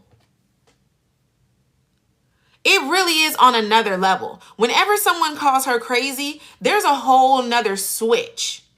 Okay? And we've seen when people that are mentally unstable are called crazy, how they react. If you're mentally stable, somebody could call you crazy and you could laugh in their face because you don't care. You don't care. Oh, that's what you think? Fine. But I know that I'm not. She was triggered when he said that you're crazy. So she goes and she says, oh, okay, you need to do this. You need to be a good father. And you call yourself a good father. He's not, but not for that. Not for that. Exactly, Fairy. Even Eva was triggered when Ted brought up therapy because she's probably dealt with Leslie being triggered by that word multiple times. Remember, Eva's the only one that's been witnessing Leslie's escapades since she was born. So she's probably triggered by the word too because of the way that Leslie reacts to it. So even in that situation, you can see that word is a trigger for both of them. Absolutely. Let's get the live to 30K. Let's get the live to 30K. So that conversation between Ted and Leslie, Eva, okay. Not that Eva's crazy too. Eva is the recipient of her surroundings, right? Eva definitely needs help mentally, even from the way that she's dealing with this scar, because there's a disconnect in the way that she sees herself. And that also comes from the way that Leslie raised her. Leslie raised her to think of herself in a certain way that looks means something. That you should present yourself in a certain way. So the fact that her looks are jaded based off of the scar, that comes into play, right? So we're talking about Ted's emotions towards Leslie. When she said, you're not a good father, I'm sick of talking to you, threw Carlton in his face, she straight up said, oh, well, if you won't be the doctor, I'll get another doctor. And maybe it'll be the one that keeps your exes warm. Maybe it'll be the doctor that keeps your ex warm. He'll listen to me. He'll do what I say. Gets up to leave. Because what a great time for a dramatic exit. What a great time. Hey, Bree. No, I didn't see that video. What happened in that video? She goes to make her great exit, and here come Mr. Ted Richardson. Dr. Richardson. Sit your tail down. Sit your butt down. You are not gonna talk to me and like that and walk away. Why do you care, Ted? Why do you care? It's not about, and this is what I'm talking about. This is why he's still too invested in Leslie. Leslie knows that she can still get a rise out of him. This is the problem. This is why Nicole couldn't trust that he was fully over her. Okay? She said to think about how others will view her with the scar. Yeah. Yeah, Leslie has raised her to look at herself in a certain way. So now she sees herself in a different light. It's going to mess with her mentally. And Leslie still has that hook in him. Just like Haley was able to say, Bill, I'm going to St. Bart's without you. And that was enough for him to agree to go to St. Bart's with him, because there's no way that she can do anything without him. The way that Leslie was able to get a rise out of Ted was to tell him that she no longer needs him. For her to look in his face and say, fine, you won't do it. I'll go find another doctor that will. He didn't say sit your butt down because he wanted to get on level ground with her. He said that because he felt out of power. Because he still cares about what she thinks about him. He still cares. That's where the period goes. She called him a disgrace when all of that. She said, I'm going to get another doctor. You're a horrible father. You're a disgrace. Why do you care what she thinks, Ted? Why do you care? You shouldn't care what her opinion is. The only thing he should have taken from that conversation is Eva needs help. That's the only thing you needed to hear from that conversation. Eva, your daughter, needs help. He got upset because she said that he was a disgrace and a bad father. That has nothing. He knows that that's not what Eva thinks. He knows that that's not what Eva thinks about him. Him saying sit your butt down and I'm going to have the last word was not about his thing with Eva. It was the fact that he wants to make sure that Leslie is still hooked on, because Leslie still gets a rise out of him because he still cares.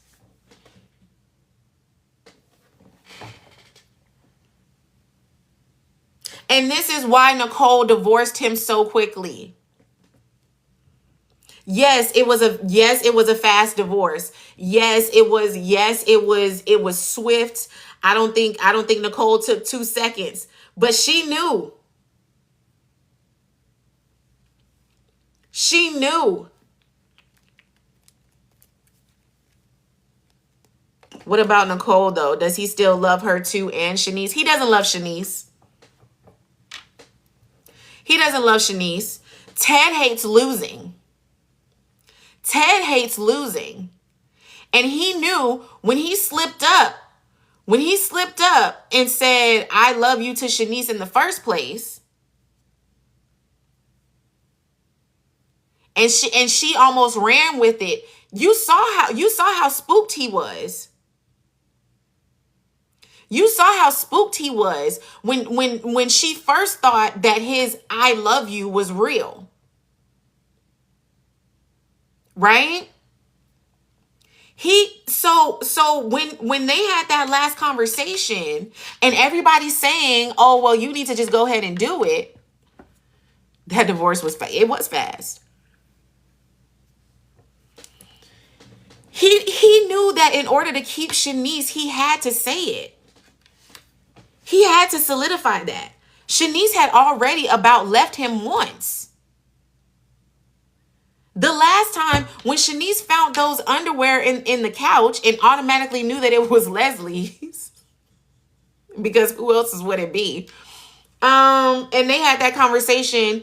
And then the last time they had that conversation to where she was being insecure about Nicole and, oh, you still want Nicole, and she was going to leave him then. She should have left him then. Shanice should have left him then, but she did. Okay? So that whole I love you situation with Shanice, it's just to keep her, it's to keep her on the real. It's to keep her on the real. It's to keep the game going. Because obviously Ted can't be alone. God forbid Ted actually took some time to himself. He couldn't be alone for 5 minutes. Just because Nicole didn't want him, now you got to go date somebody else. He should have reflected. He'll never love anyone like Nicole. I don't think he loves Shanice. And the sad part is, Shanice is already in the line of fire. She's gonna get hurt. They both moved too fast. They did. She's gonna get hurt. I'm sorry. And I don't want her to. But I also don't want her with Ted. Ted is not her end game. Ted is not her end game. When Shanice was talking to Ashley, and they were talking about how they first said I love you, and Ashley was like, "Oh, have you never imagined what your future would be like? Like you never sat and thought about what could have really been between y'all?" And she was like, "No, not really." It's because that was never supposed to be in game. Ted was never supposed to be in game for Shanice at all. At all. So at the end of the day, it's not going to work out well for them.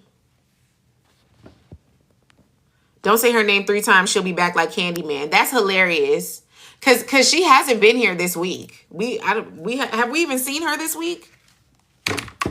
Has that even been a thing?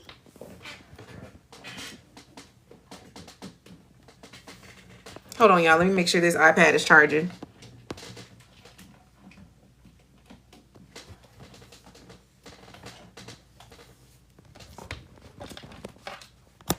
My iPad is playing games. Yeah, she wasn't even here this week. So literally...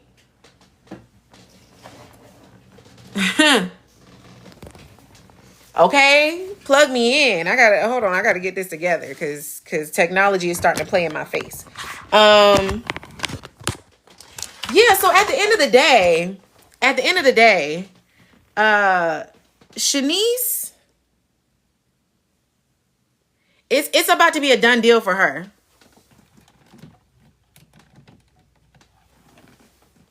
It's about to be a done deal for Shanice.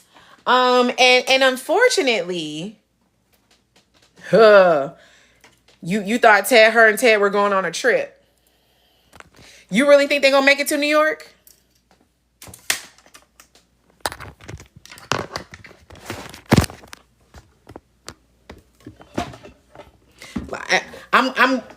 I'm like that Monique quote. I would love to see it. I would love to see it. It's not happening, y'all. They not making it to no doggone New York. Somebody's gonna need him.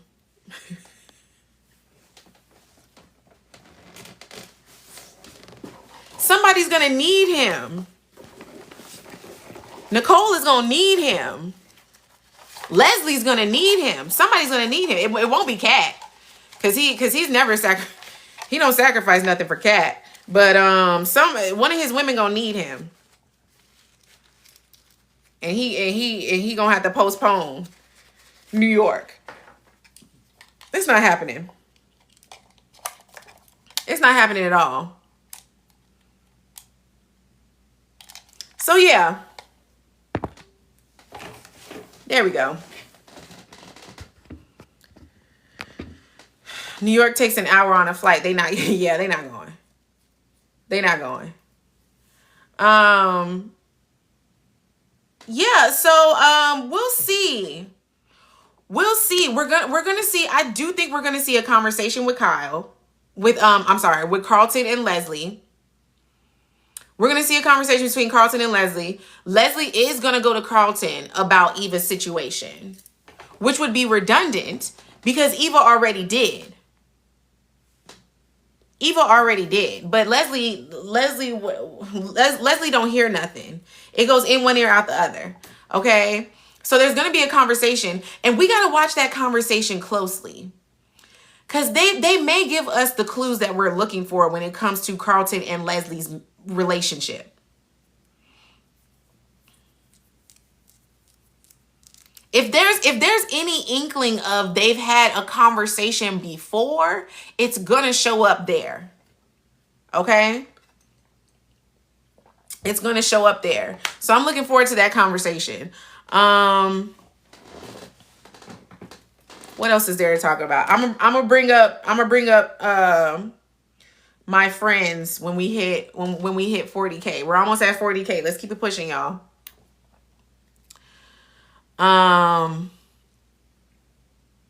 What do you think Deanna's next move is against Joey? I think Carlton helped Leslie fake the DNA on Ted and Eva. I still don't think that Eva is Ted's kid. I don't. I'm right there with you, Bree. I still don't think that Eva is Ted's kid. But at this point, Ted's so far gone because he's so happy to have somebody that looks at him a different way, right? Because his two kids that he's had already don't respect him. They already know how janky he is. Martin could care less about hanging with him outside of a basketball game. And Kat's been begging for his attention, but he never even talks to her because he knows how much of a mess up he's been with her. So, that's why he goes so hard for Eva. So if and when he finds out that Eva is not his, I don't even think he's going to care. I think he's going to try to be Mr. Casanova and say, oh, well, I'll step up and be the father that she's always needed.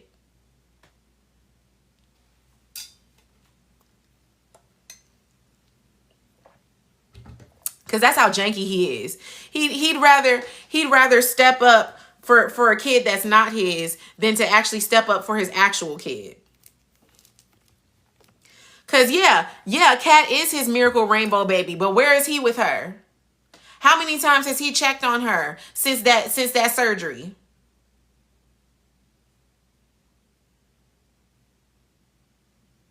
I'm so done with him. I'm so done with him. Like, no. He really is janky. He really is janky. What else happened? What else happened? We're really stuck on this Haley stuff, man. Like, this whole Haley stuff is really taking over. That's why it has to come to a point very soon. That's why it has to come to a point very soon. We've been the fact that it's been all week. Haley's infidelity and Bill's health has been on the docket all week, y'all. All week. And now he's probably gonna be in a coma for at least 2-3 weeks.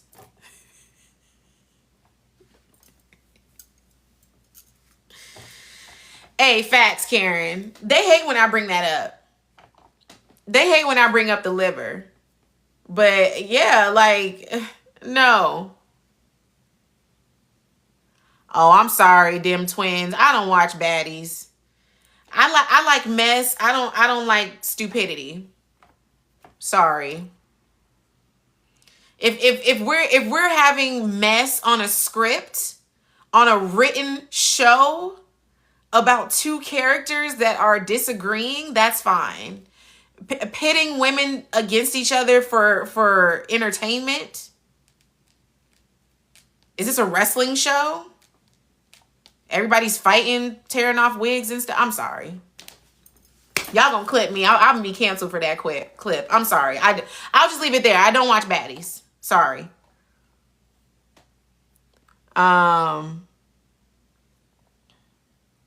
Hey, boo boo. Hey, pretty brown round. Since Bill is on a Heart, can we get one of his relatives? Hey, can we? Can we get a relative? Is Bill an only child? I feel like Bill is an only child. Hey, Lady Magic, that's good. Check out my reviews. Yeah, keep tapping that screen. We hit 40, y'all. I'm gonna bring up my girl Nash. I'm gonna bring my girl Nash.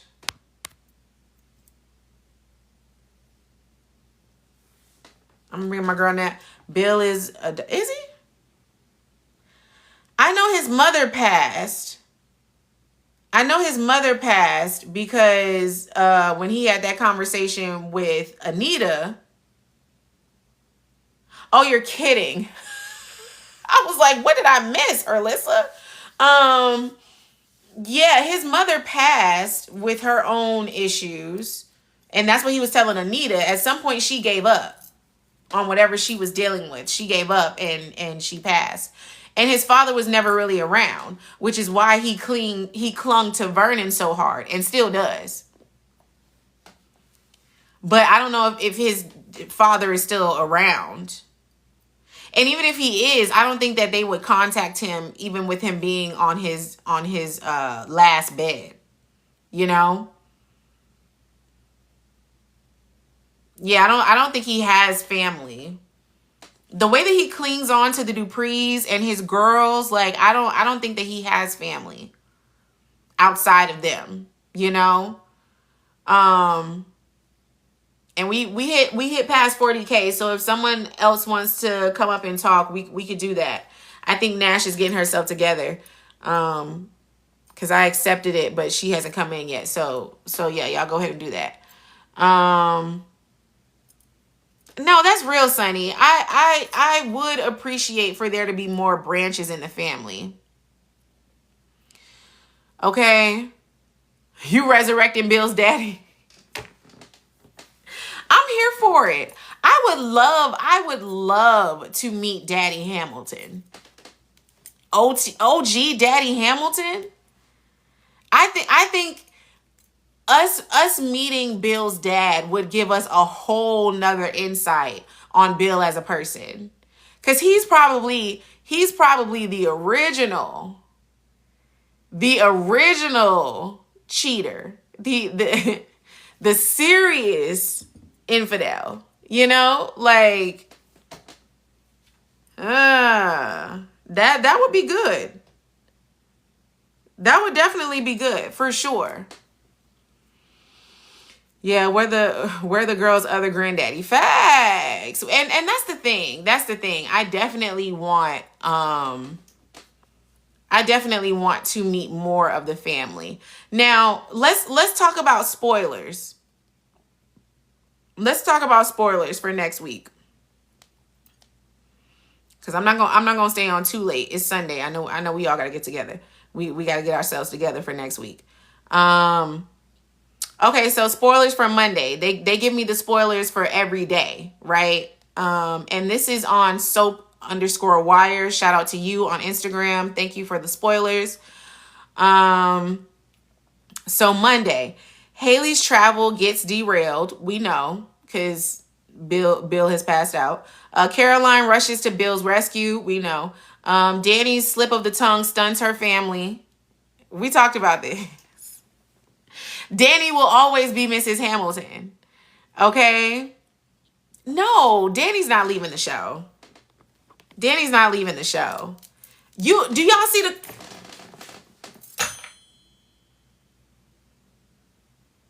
That's the core four right there.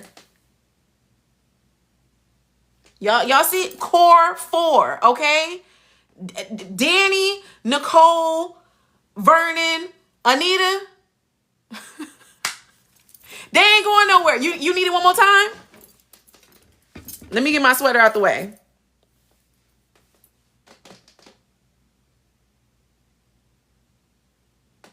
They ain't going nowhere. They ain't going nowhere, baby. Okay? Not me falling over. I was trying to get y'all the photo without me. The whole first season was about Danny. She ain't going nowhere. Right. And y'all don't know who Carla is. Because Carla has been in the game for a very long time. She's been on multiple soap operas. Hey, Google her. Google her. Yeah, she ain't going nowhere. Vanessa bonds with Heather. Do y'all even want to talk about Vanessa and Joey? I'm so tired of them. I'm so tired of Vanessa and Joey. Like, I just don't even.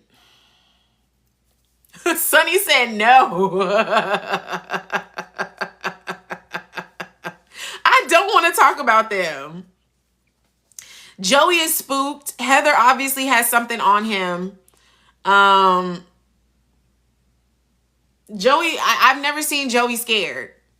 The fact that he is really spooked that she's in town and wants to have dinner with him and wants to get close to him. Obviously, she knows a lot of stuff about him that he doesn't want to get out. And I think we're gonna see some more of that. I think we're gonna see more of that for sure. Isaiah and Eva adjust to life and love after her transplant. All right, so that means there's a love scene coming between Isaiah and Eva. And that's fine. Give Eva some love. When Isaiah kissed her scar, how beautiful. It was beautiful. I do appreciate the way that he loves Eva. I do appreciate the way that he really does go hard for Eva. Like he really does love her inside and out, and it's refreshing to see that. I did too, Brie. I was like, hold on. But it does feel genuine. It does feel genuine. Like, I do think that he genuinely cares about her, and she needs that. She needs that in a world growing up as Leslie's daughter, where she was constantly questioning whether Leslie loves her because she loves her or because she's all that Leslie had. And then to be going through all of this, like I appreciate Isaiah being steadfast with her. And I'm glad that they're doing good. You know, that's cool. Tuesday, Bill has a request of Danny that enrages Haley. And this is why we can't be mad at Danny. You telling me when Bill opens his eyes in the hospital, Danny is the first person that he reaches for? Come on. They're in game. That's just what it is. Vernon demands answers from Joey. We'll see how that goes. Nicole and Kyle receive unsettling news. I wonder what that's about. Leslie reaches out to someone in need. That'll be Carlton. Chelsea, Kat, and Naomi and Jacob lean on each other. This whole detective situation to find Haley in the act of cheating with Randy is exhausting. Do better with the research. Figure it out. Wednesday, Danny seeks Vanessa's advice. Andre does the same with Ted. Kat's actions put her in Haley's crosshairs. Naomi and Tomas lock horns. Martin and Smitty try to help Tyrell through heartbreak. Samantha doles out a reality check to Jessica. Okay, they're Mystery Inc. Hey, no facts. Did y'all see that? Did y'all see that artwork that they did? Did y'all see this?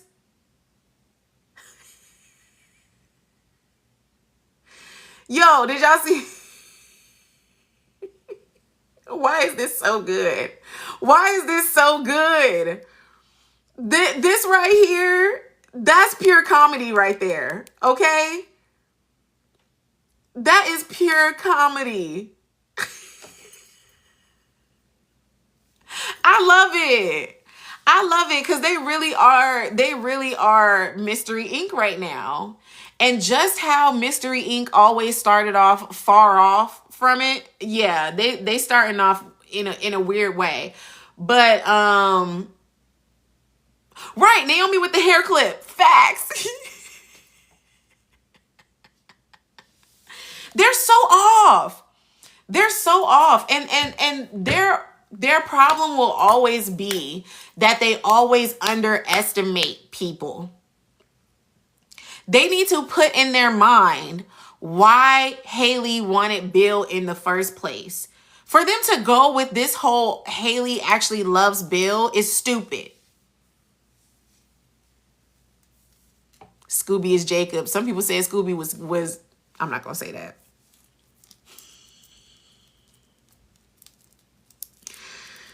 Somebody said, why is Danny not in the picture? Because she's not supposed to be. And that's Danny not supposed to be part of the picture. Anything that Danny does in this whole research will mess up the whole thing. Danny shouldn't care, right, Cree? Danny shouldn't care, but she's going to. She's going to care. Let's get through the rest of this, and then I'm gonna bring up, because I see somebody's in the queue. Let's see. What else did it say? Thursday, Andre has a tense visit with Bill. Why? Andre has a tense visit with Bill. Joey and Vanessa do not see eye to eye when it comes to his sister. Duh. Smitty ponders an interesting opportunity. Ashley and Grayson worry about a friend in need. Ugh, they're bringing Ashley and Grayson back. Why? Caroline and Haley play each other.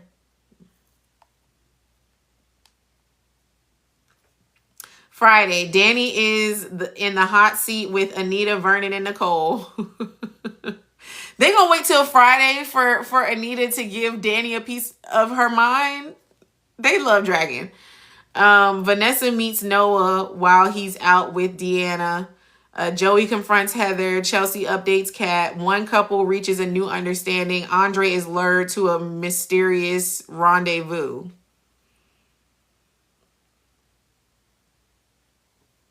Andre is lured to a mysterious rendezvous. Look.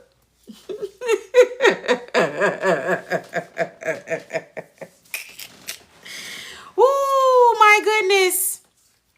Mystery champagne person. It's going to be Heather. It's going to be Heather.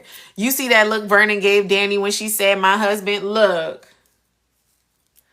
Everybody was annoyed. Everybody was annoyed. Oh, right. T. Smith. No, the whole week is going to be a day. The whole week is going to be one day. Anita is going to go ham on Danny. Okay? Anita is going to give Danny a full piece of her mind, as she should. As she should. Because Danny got them out here looking stupid. I'm sorry. Whoever that was that last requested, request again so that I can bring you up. Anita's going to give it to her, as she should. Danny and Bill be back together by the end. Yeah. If Andre turns out to be some kind of kingpin, that would be interesting. Do y'all remember when they did like a makeshift episode when they were dreaming and it was Danny and Andre that met in the 70s and he was like an undercover spy then?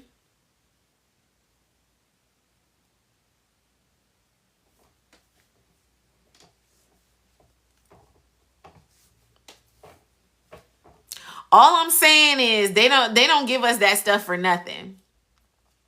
They don't give us that stuff for nothing. I definitely think that Andre was showing his butt out there in Europe. And he was doing a lot of extracurricular activities. And I don't think it's, no, Brie, I don't think it's a good spy. I think it's a bad spy. I think it's a bad spy. He's not giving Kingpin. He's not giving Kingpin. Because he doesn't have it in him. He doesn't have it in him. Andre is a Richardson, okay? They run. They run from conflict. That's why Kat is such a black sheep to them. Cuz Kat stands in it. Kat looks opposition in the face and says, "I don't care." Ted would never, and neither would Andre. He's definitely into some crooked stuff though. For sure. For sure. Yes. Heather took that selfie shot because she knew that that's going to be the next thing that she sends to Andre. Look how close I am to your wifey. Look how close I am to your wifey. I got her in my grasp. You better give me my money. You just gave purpose to that ridiculous episode. Yeah, it had some points to it. It had some points to it. They did that on purpose. They definitely did that on purpose. And yeah, that's gonna be, she gonna send that selfie to Andre.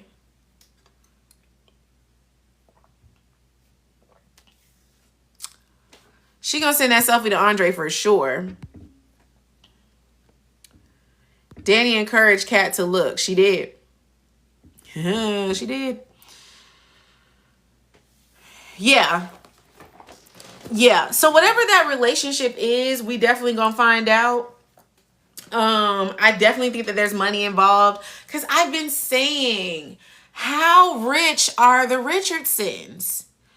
When Andre constantly says, "Oh, when my parents passed, they left me money and I decided to pursue photography in Europe." How much money did they leave you? Because y'all ain't got Dupree money. I don't care that Ted is a doctor. The Richardsons don't have Dupree money. So what was he doing in Europe to get more money? He was still a photographer on the rise, so he wasn't making a bunch of money in photography. It sounded like Heather was his kingpin. Heather was over there while Andre was singing, "Break me off a piece." I was watching that episode today. I love me some Steve Harvey show. Yeah, man, like, whatever that relationship is about, it's about money. It's about money. And he obviously did some things out there. That man said that this person does not fit into his new life as a respectable married man. Andre is to Heather just like Randy is to Joey. Yeah. I believe it. I fully believe it. I believe it. Maybe Andre has something to do with the ring. Maybe.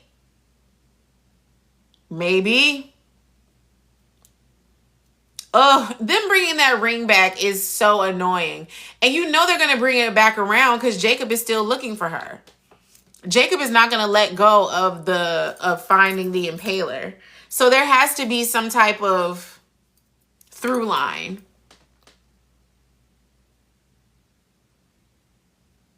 Andre and Heather's storyline got me thinking about thin line between love and hate. For who though? Oh, you think like Heather is what was her name in that show? Brandy? You think Heather is Brandy from the movie? Maybe. Hey, Heather definitely got a few loose screws. Okay? Heather got a few loose screws. And it looks like she doesn't take too kindly to being crossed. Was Andre the original connect for Heather and Fairmont Crest? No, I think whatever he was doing with Heather was in Europe. I think whatever he was doing with Heather was in Europe. And so when he dipped, That was the disconnect. And he went ghost and he went blank when he left her in Europe. So now when she saw that he was married to Danny, that was her reason for coming back to Fairmont Crest. I definitely think that.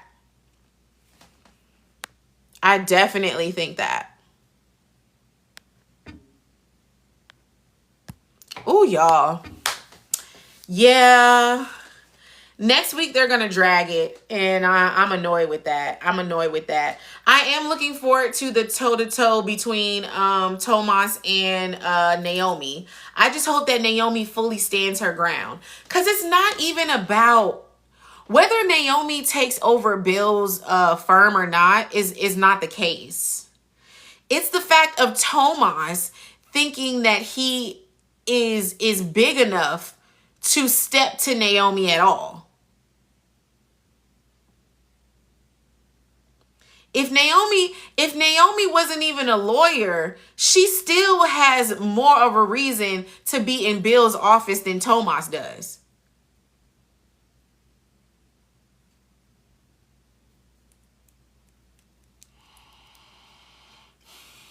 You know?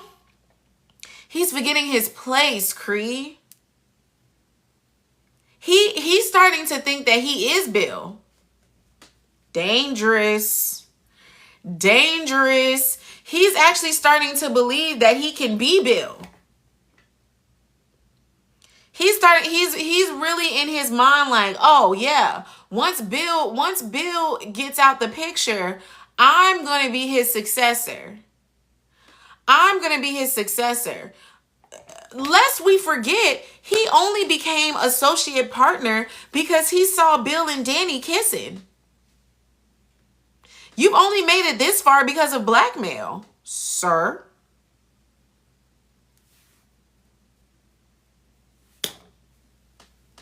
You're not even that good of a lawyer.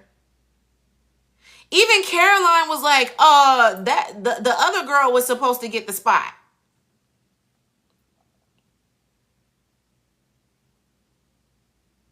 I thought Naomi was good. No, Naomi and Caroline did have a conversation, but it was Tomas in this forward. Once again, it was Tomas that came in and said, "Why are you in Bill's chair?" last week, and then now this coming week, he's basically going to ask her that again. And it was this week when he saw her in the office right when he came back from Puerto Rico, and she was supposed to be getting the prenup off of Bill's phone, off of Bill's computer.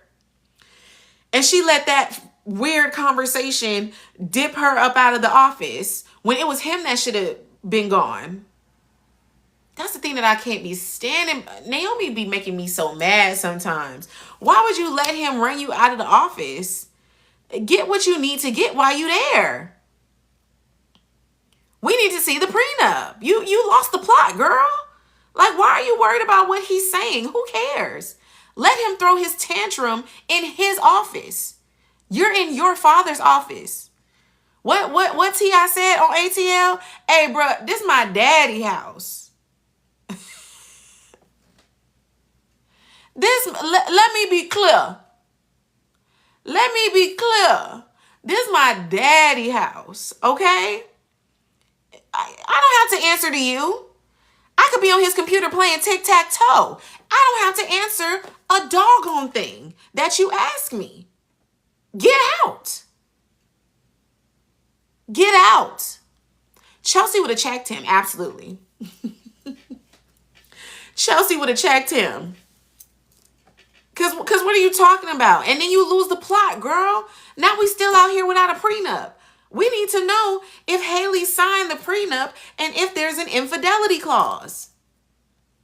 You had one job, Naomi. You had one job and you still ain't get that done.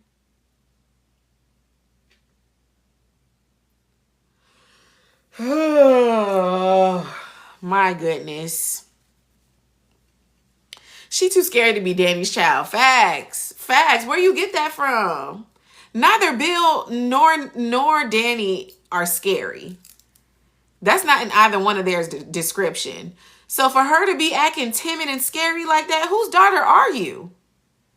Kat acts more like Bill's daughter than Danny does. I mean, than Naomi does. Do better.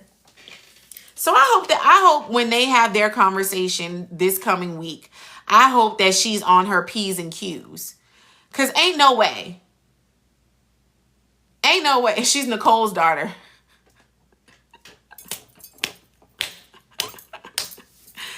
She was only bold with the class action. Hey.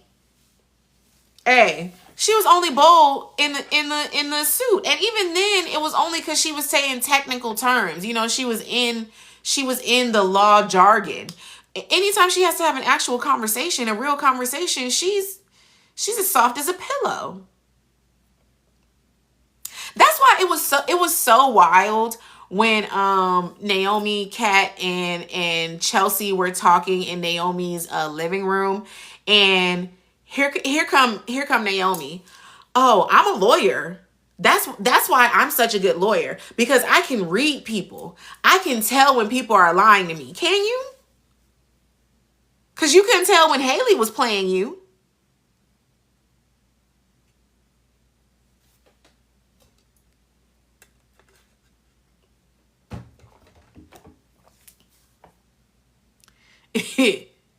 Girl, please. Talking about that's why I'm a lawyer, because I know when people are lying to me. No, you don't. No, you don't. You'll drink to that, Amir. Okay, no, you don't. Or Jacob when he was undercover. You didn't crack that neither. She don't know. She don't know. She don't be knowing. I still don't understand why Haley called Randy Sammy. Because she's too cocky. Haley called Randy Sammy in that whole process because she's cocky. She straight up thought and this is Haley's downfall. She thinks that she's the smartest in the room.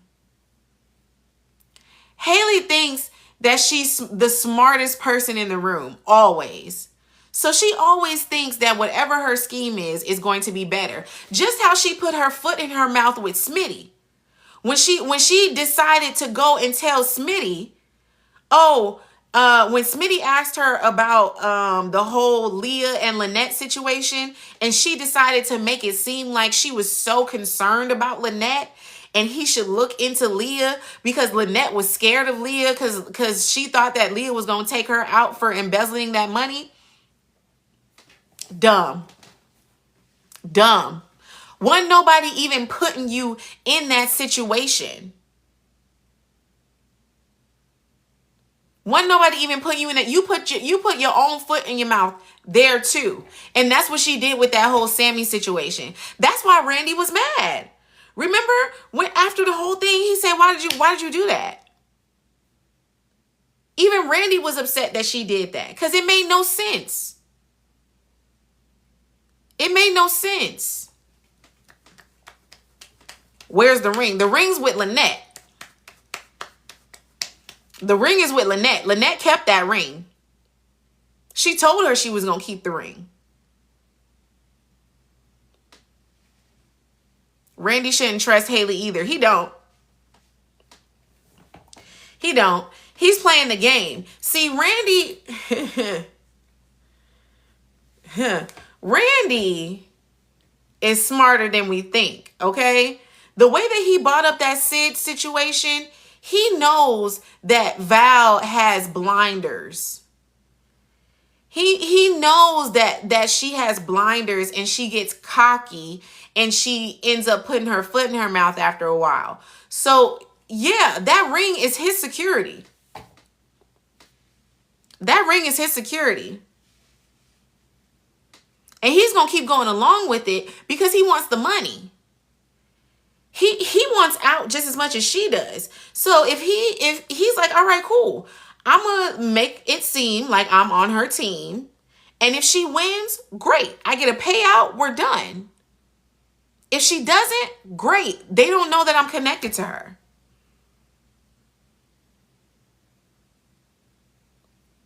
Is Haley stealing money with these side businesses? What side businesses? Yeah, June. Yeah, June saw Lynette with that ring. She sure did. June saw Lynette with that ring.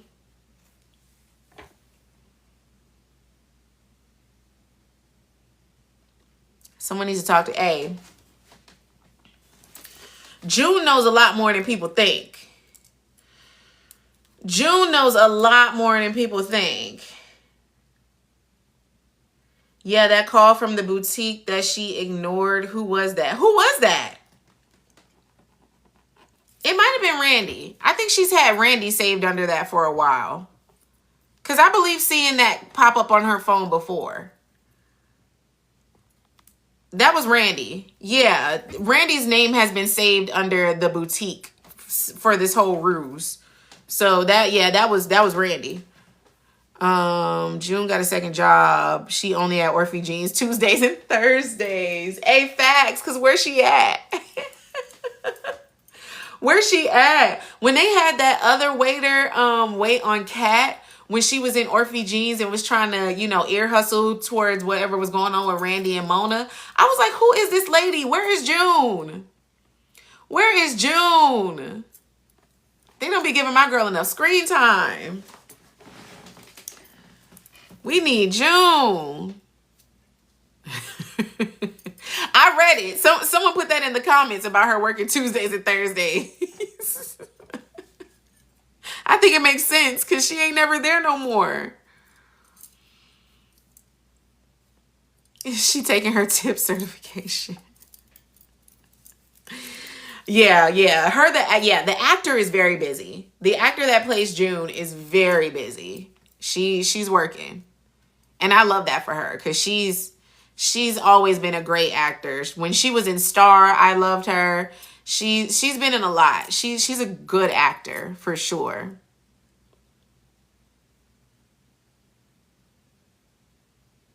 Yeah. Okay, let's see. I'm gonna stay on for just a few more minutes. Let's do a rapid fire. Drop in the comments any last questions that you wanna touch on. She was in Star. Yeah, she was in Star. She was the one that got unalived by her boyfriend. She got taken out like season 2. She used to work in the shop. She worked in the shop with Queen Latifah. And then she was having like a domestic issue with her boyfriend. And then he took her out. I hated that episode. It made me so mad when they took her out on that show. Like, it was so ridiculous. I was like, dang. They made that song about gun violence for her. Yep. It made me so mad. She should not have been gone. I want to talk on the way Bill talked to and dismissed Chelsea after Caroline snitched. Yo. I think that was the perfect display of Bill's ego. The way that he talked to Chelsea, one, was very rude. Was very rude and very dismissive. And I completely understand why Chelsea felt some type of way. Because my father would never. He would at least hear me out. Bill was like, First of all, you don't talk to my gatekeeper about my marriage because I don't need no problems with Caroline. And second of all, I don't care what proof you got. Ain't nobody cheating on Bill Hamilton. That was a perfect display of Bill Hamilton's ego. Ain't nobody cheating on Bill Hamilton. Even Andre, even that moment of Chelsea talking to Andre afterwards and Andre being like, oh yeah, as a man, I understand. I need concrete evidence. Even he was saying, yeah, my ego would not take my daughter telling me that my wife is cheating on me. And that was also Chelsea constantly jumping the gun. It makes no sense for Chelsea to even have talked All Chelsea needed to do was sit there and listen. That conversation was not for Chelsea to tell Bill what they were working on because she don't have any evidence. Naomi knows how to talk to Bill because they're both lawyers, and Naomi understands that you need concrete evidence to even get Bill's ear. You're not going to get Bill's ear if you don't have a real case to say to him. So for Chelsea to appeal to him as her father, which she should be able to, but he don't hear that. He's always Bill Hamilton Esquire. She came to him with speculations and feelings, and that don't work for Bill. That don't work for Bill. You can't come in there pleading, oh, well, I just don't like her. You need evidence. And that's where Chelsea messed up. That's where Chelsea messed up. Do you think Heather is Andre's mystery woman? Oh, Montreal, you a little late. Yes, I do. I think that they're I think they were working together in Europe. Whether that work relationship dipped into a physical relationship, I'm not sure. But I definitely think that their lines are entangled. And when he found out who Heather really was, he got scared and he dipped. I think ultimately he was a coward in that moment. And that's what he's afraid of Danny finding out about him. I don't even think he's afraid of Danny finding out that he was intimate with anybody before her. I think he's afraid that her image of him will shift if she finds out that he's a coward. Because one thing Danny ain't messing with is a weak man. Danny ain't messing with somebody that can't stand on all 10 toes. So if he ended up running from any situation, that's the embarrassment. That's the fear. Not that he was physical with anybody, but the fact that he's a coward. That's where that is. Whatever happened to Chelsea Stalker? She's in the loony bin, and Deanna is gonna befriend her when she gets there.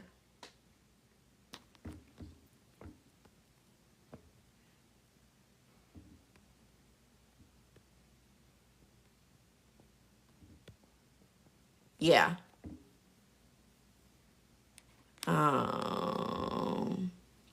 Yeah, Danny jumped the gun on the Randy convo. Absolutely. Danny having that conversation with Randy. Once again, that was Danny operating in oh, of course, Fairy. That was Danny operating in her ego, right? Danny feels better if Bill loses Haley the way that he got her. That's true revenge for Danny.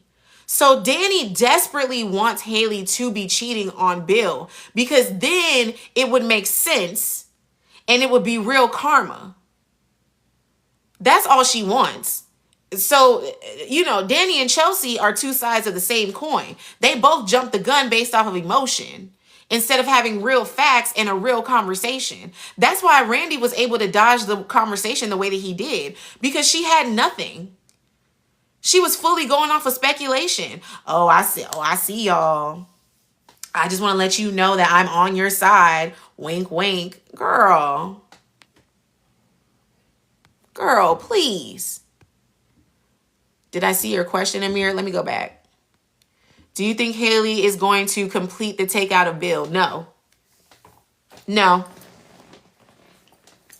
And I said this in my live on Wednesday. I think that, or at least in my perfect world, this is how it would go. Bill is going to be in a coma. He's going to go through his medical situations and everything. They're going to find out that he's been ingesting something that's been taking him off balance. Haley will eventually be arrested for it because she's been seen in public putting stuff in his drink. She's on camera at Uptown multiple times putting something in his drink. And who has access to the cameras at Uptown? Joey. If he wants to go back and roll the footage, yeah. So she gets caught. She gets arrested. She's in the she's in the jail waiting trial for a long time. And throughout that time, we're able to see real conversations between Val and the characters. I want her to be in jail and we're seeing conversations of Val and Danny, Val and Naomi, Val and Chelsea, Val and Bill, Val and Randy. You know, like I just want to see the real Val. Can the real Val come to front? I think the only way we're going to see the real Val is by her being fully trapped and having no choice. You know, so that's where I think that's going to go. But Bill is going to be fine. Bill is going to be fine. He didn't make it to St. Bart's. If they would have let Bill get on that plane, I would have said Bill wasn't coming back. If they would have let Bill get on that plane to St. Bart's, it would have been a done deal for him. I would have definitely understood that he's not coming back for the show. Cause that's all she needed. All she needed was to get him fully alone. So the fact that he passed out before, you know, him getting on that plane, he's not going anywhere. What nights do you come on? I come on Wednesdays and Sundays. Wednesdays and Sundays around 8 o'clock. Wednesdays and Sundays. Follow me and turn on your notifications. Okay.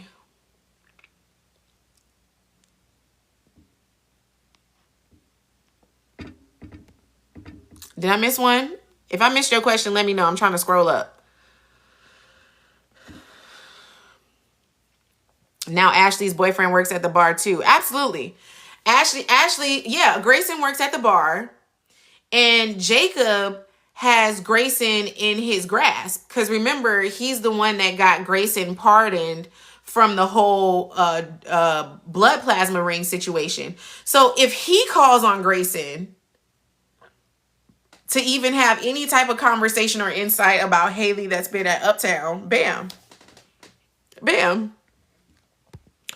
Ooh, wop the bam, right there. Yeah, Eastern Standard Time. I'm in Florida. I'm in Florida. So yeah, Eastern Standard Time.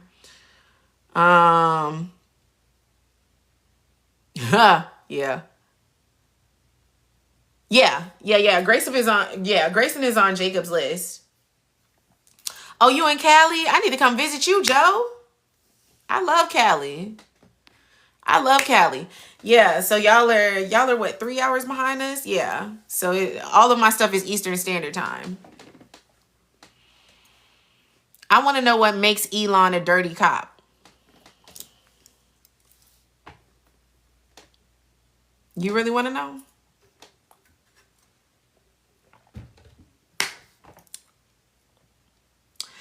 I don't think that Isaiah being friends with Joey is coincidental or ironic. I think that Elon worked with Joey a lot when the kids were kids. I think that back in Isaiah's mind, he's seen Elon mess with Joey a few times on some other stuff. And this is why Joey is not in jail. And this is also why Malone is able to work with Joey the way that he does, and Elon turns the other cheek, because Elon has worked with Joey multiple times. Y'all know how police officers work. When there's somebody powerful on the street, you befriend that person. Because getting them in jail doesn't help. They just get replaced. So Elon has definitely let Joey slide a lot, as long as Joey has helped him a lot. So their relationship is intertwined. Fully. So I definitely think Elon is not as clean as you think. No cop is, to be honest. It's part of the game. You got to learn how to play both sides in order to really get some answers. And I think Joey has the answers for Elon, and they exchange.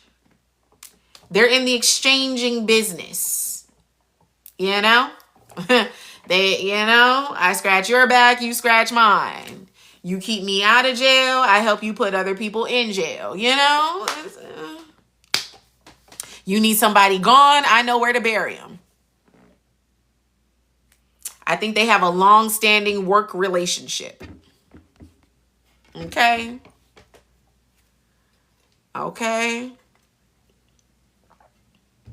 Absolutely, Sonny.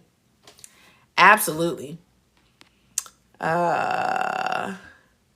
Jersey in the room. Shout out to Jersey. Okay. All right. Love that. Somebody said something about Tomas. Oh, is Kat ever going to break up with Tomas? Look. Kat's not going to break up with Tomas until, one, she finds somebody else to be interested in. And he got to be interesting. He got to be fine, rich, established, all of that. Or he got to be that, she got to be that attracted to him that the boom boom happens in the room and she forgets all about Mr. Puerto Rico. But it has to be another man. She's not going to let go of Tomas unless she falls for someone else. At all. Okay? It's not going to be, because I need to find myself. It's not going to be, because we already saw her establishing, a lot of people's theories is that she's only with Tomas because she thinks that Eva wants Tomas. Even if that's the case, they've already had the conversation where that's put to bed. When Eva told Tomas that he better not come to her with any information about Kat without talking to Kat beforehand, and she went and talked to her and said, hey, thank you. And I couldn't stand that conversation because her thanking Eva for not sleeping with her man again is insane to me. But also, that was them establishing that Eva no longer is waiting for Tomas. So if Kat was only with Tomas because she thought Eva wanted him, that would have been the moment to get rid of him. She's still with him. So obviously that's not the case. I think that he was her first in everything. She thinks that she wants to work through things. She's always comparing herself to Chelsea, because they're besties and they're supposed to be in the same boat when it comes to life. So the fact that Chelsea is engaged right now, I think she thinks that she's supposed to be in a committed and cut off relationship. So until someone comes and changes the chemistry of her brain. Shout out to Georgia. I used to work at Trilith. I've worked at Trilith a few years. I love that studio. Shout out to Trilith Studios. Until someone comes and changes the chemistry of her brain. I agree, KB. I agree, KB, fully. She has to get the chemistry of her brain changed. Somebody got to knock that brain loose. If you know what I mean. If you know what I mean. That's all I'm saying. She knows how hard it was for them to get on the same page when it comes to the physical aspect. So she's going to need someone that comes in and it's easy. Right? She's going to need somebody that comes in to where it's easy. It's not going to be Isaiah, y'all. It's not going to be Isaiah. I wanted it to be. At one point, I wanted it to be Isaiah. There was a lot of ground there for them to have that situation. It's gone now. Isaiah is fully in love with Eva. Isaiah is fully not on that. Maybe in the beginning stages, but we're past that now. It's not happening. He could be. I'm fine with it being Luke. I don't think Luke would be in game for her either, because I don't think her being with a police officer is really what she needs, to be honest. You know, because Kat can't hold water. She can't deal with stuff on her own. She can't stay out of work business, which is why she's always up in Tomas's cases. I don't know how she would work out with being with a police officer, but she needs somebody that's gonna knock that brain loose. Oh no, you was asking what I think about his character, as in Isaiah. What do I think about him as a character? I like Isaiah. I think that Isaiah has a lot more to say. I think there's a lot more that's going on with Isaiah that we don't know. Everybody has secrets. But I don't know. I like him and Eva now, but I was definitely suspicious of them for a while. I think that whoever that ex was, Yolanda, did a real number on him. And I think that that's some unfinished business too. You know, I think if Yolanda popped up, there might be some side eyes and some side conversations. But I think he's ultimately a good guy. Cause I think Jacob is a good guy. And low-key, I think Elon is trying to be a good guy. So, yeah. I like Isaiah. And with what Naomi just went through, Kat wouldn't be with a cop. Yeah, Kat, yeah. Yeah, Kat would not be with a cop at all. I just, no. It just wouldn't work it just wouldn't work. Yeah, Shelly. I would want it to be, if it's a Belclaire, juicy. I'm here for it. If it's a Belclaire, I'm here for it. I'm here for any rich, and he don't even have to be rich, to be honest. Kat has showed us that she don't care about money. The way that she's ready to split the rent, she was ready to pay for the condo. She was ready for Tomas to pay no rent, no bills. Kat don't care about the money. She's born with the money. She knows the money will always be there. She needs somebody that's going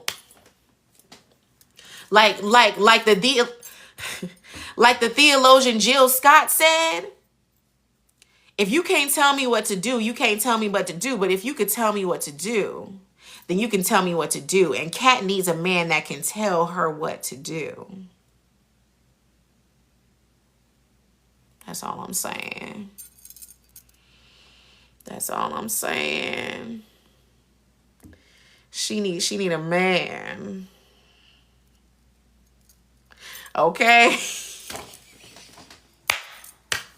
She needs a man. All right?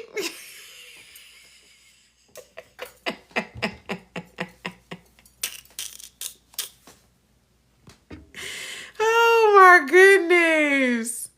That's all I'm saying. That's all I'm saying. She needs a man. She needs a man. Like Mark used to say, I'm a man, Gina. I'm a man. She needs a man.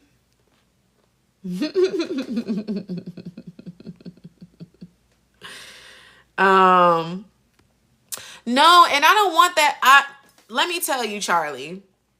You said plot twist, she and Isaiah fall for each other.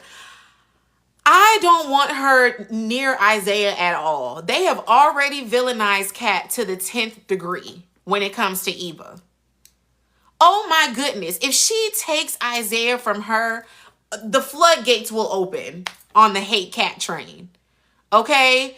If she even breathes too deep into whatever conversation she's having with Isaiah, it's gonna be pitchforks and fire. We don't need that. I don't want her with Jacob. I don't want her with Isaiah. I don't want her with nobody that's already established. She needs a man. Just how Nicole had Kyle swoop in and swoop her off and show her something new and fresh and sexy. Yes, it's a red flag for Nicole because that's not exactly what Nicole needs, but that's what Kat needs. That's what Kat needs. Yeah, no one's leftovers. No one's leftovers. Deanna definitely has a crush on Isaiah. Who wouldn't? Who wouldn't? If I had a sexy man like that in my office, you're my administrator, you're my student advisor in college. Yeah, she got a crush on him. Who wouldn't have a crush on him? That man is fine. Hey, Mr. Hey.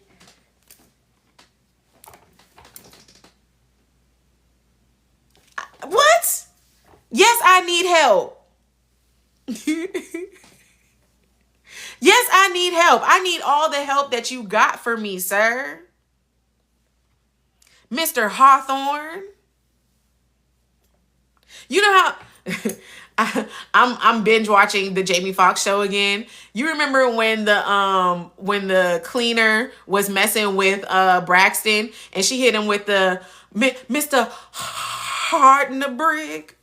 That's how I would be saying his name. Hey, Mr. Hawthorne.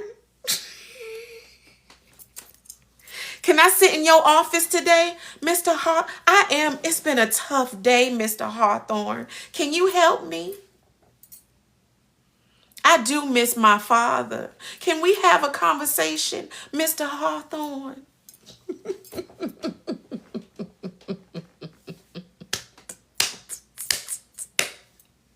I'm sorry, y'all. That man is fine. Them Hawthorne men are fine, okay? I stand 10 toes down on that, all right? Them Hawthorne men are fine.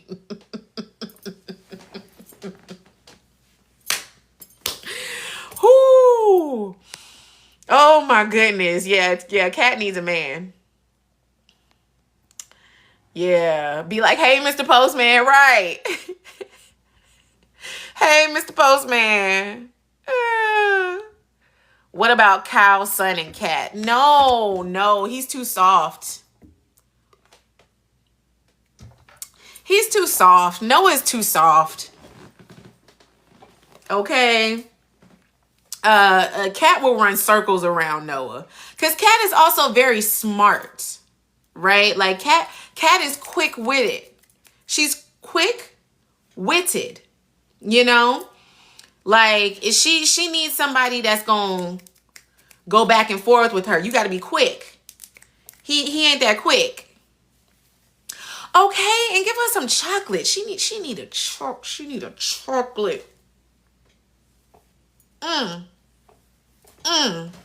needs a man. Sorry. What's the purpose of Noah? I still don't know, girl. Tina, I still don't know what the purpose of Noah is, to be honest. To be Leslie's little guinea pig, I guess. To be Leslie's current connection to Nicole. Because Leslie is so obsessed with Nicole that now that Nicole is over Ted, she's got to have another way to be connected to her. And he may, I don't even think Deanna's going to date him. Y'all saw how low Deanna's interest got in him the more that the people knew him at Uptown. When Deanna met Noah, he was a mysterious man with a guitar that was down on his luck. They went to that dinner at Uptown, and she found out he was Kyle's daughter. He was Kyle's son. He's a fanboy of Anita Dupree. He's too much in the circle. Deanna was like, I don't like this guy. Yeah, nah.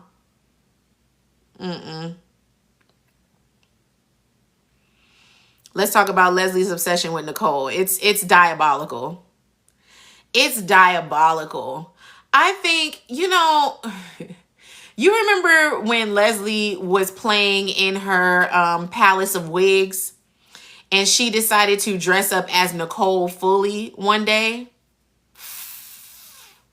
I think she genuinely wants to be Nicole. Even outside of Ted. Yes, she has her obsession with Ted, but Leslie wants to fully be Nicole. She wants to have Nicole's life, her stature, her looks, which is crazy because Leslie is bad in her own right. Like, don't get it twisted. Leslie is a baddie, all right? Body banging, hair slick, face beat. Like, Leslie is a baddie in her own right. But the way that she obsesses over being Nicole, yeah, it's scary. It's scary. And she's not going to let it go. It goes so deep. Like, Nicole still has her parents. Leslie never had her parents for real. You know, Nicole has a great relationship with Ted, with Vernon and Anita. And Leslie wants a relationship with Vernon and Anita. Like, yeah. Nicole has the love, admiration, and respect that Leslie wants. Absolutely. Absolutely. Very much Fatal Attraction vibes. Very much. Very much so. She's fully obsessed with Nicole. And it's very scary. It's very scary. Cause that is the only reason why she hired Noah. The moment Noah said that he was Dr. Kyle's son, she hired him.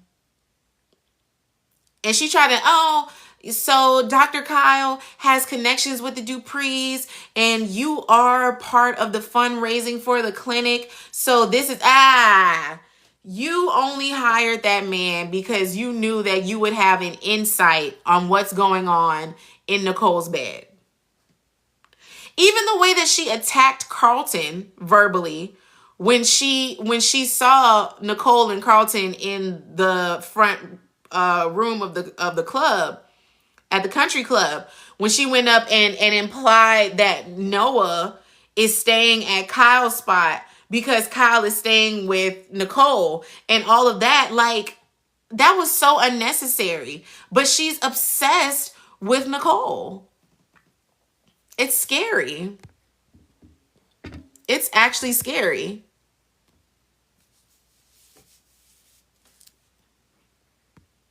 Leslie wants Vernon respect. Leslie wants Vernon's admiration. Leslie, once again, wants to be Nicole. So she wants Vernon to bring her in like a daughter. That's why she's always calling Anita Auntie Anita. Oh my God. Every time she calls Anita Auntie Nita, it makes my skin crawl. She's one of those people that'll lock, Nicole up in a basement and then put on a wig and say, what do you mean? I am Nicole. Family, don't you love me? I am Nicole.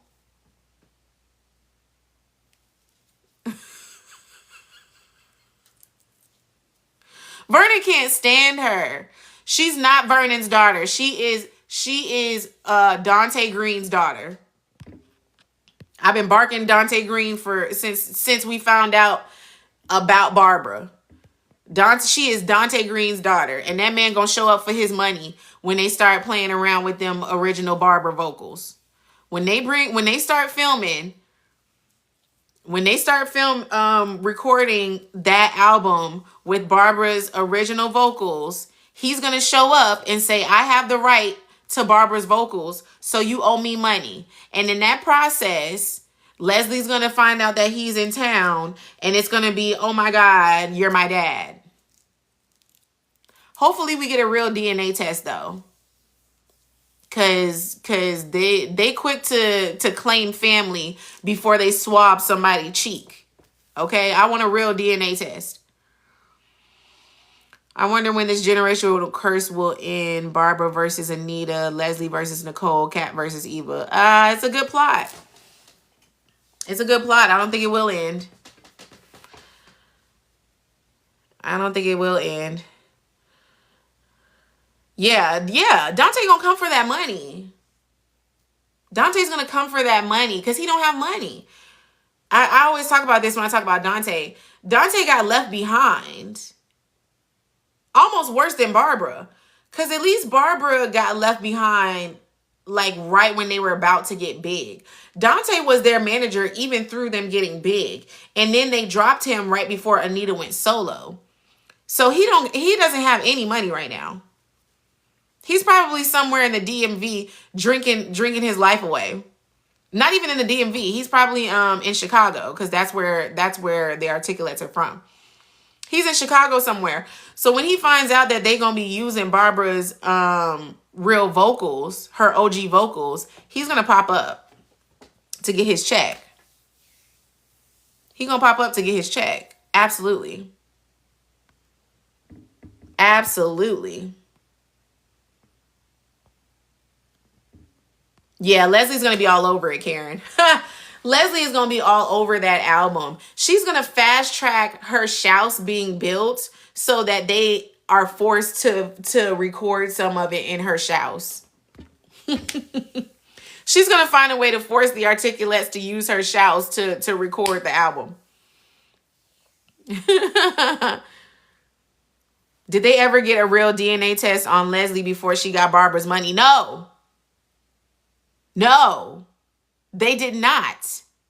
And look, this goes back to my theory of Peaches being Barbara. And I could fully be wrong. I said theory, right? But this is why that's my theory of Peaches being Barbara. Because how is it that Leslie is able to accept these checks without there being a DNA test? Anita said that when Barbara passed and she started doing the trust and she started sending the trust, it was Barbara's sister that was cashing the checks. But when Barbara's sister passed, it started going to Leslie. I don't know, Maxwell. You let me know. Can you drop an episode for that? Because I don't remember them confirming her DNA. Because what is the DNA even from? Where would you have Barbara's DNA to even test it? If Barbara's been gone since Leslie was a baby. You know? Like if how would they confirmed the birth certificate? And who had the birth certificate? Peaches. Right? Because even that is wild. Even that is wild. If Barbara didn't want Leslie to even know that Barbara was that she was Leslie's mom, how does that even work with the birth certificate? They sent DNA off screen when Eva first reached out to send them the letter.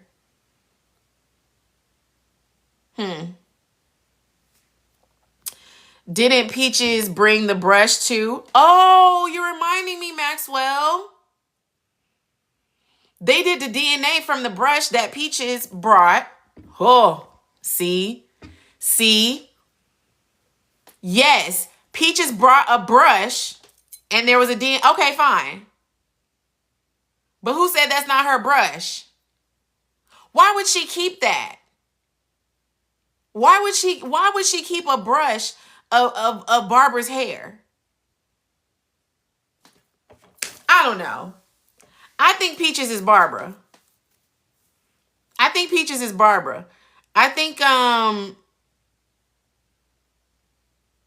why kept it for why kept it for 45 years? Why? Anita has not seen Peaches. That's been my thing, Sonny. Anita has not seen. The only people that have seen Peaches was Ted and Nicole and Eva and Leslie. Those are the only people that have seen Peaches. And although we've seen photos of Barbara, those are still older photos. When has Anita seen Peaches?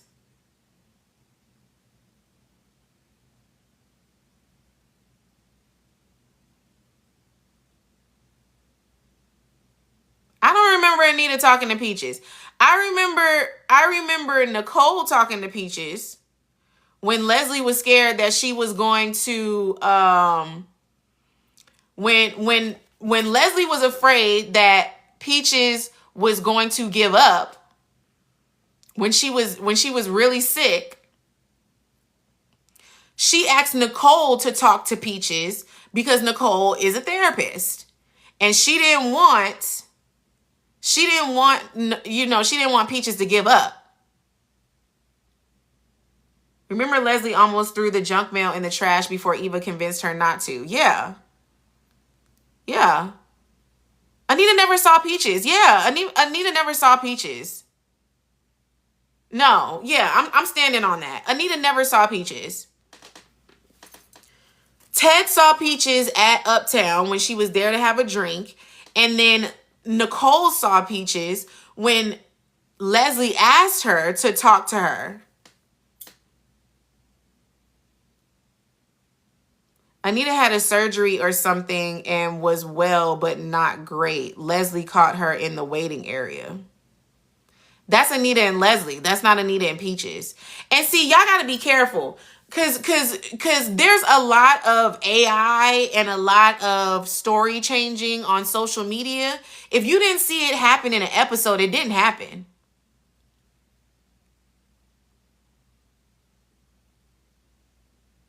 Yeah, DM me that episode, Bree. Cause I could be wrong. I could be wrong.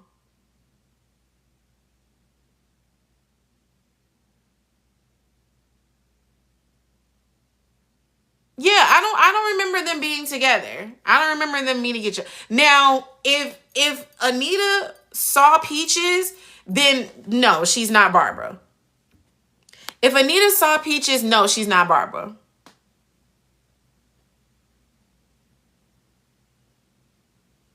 Yeah, Facebook love them some AI, man. I be having to debunk people all the time. Like if you didn't see it in the episode, then it didn't happen. Yeah, because why would Anita want to see Peaches?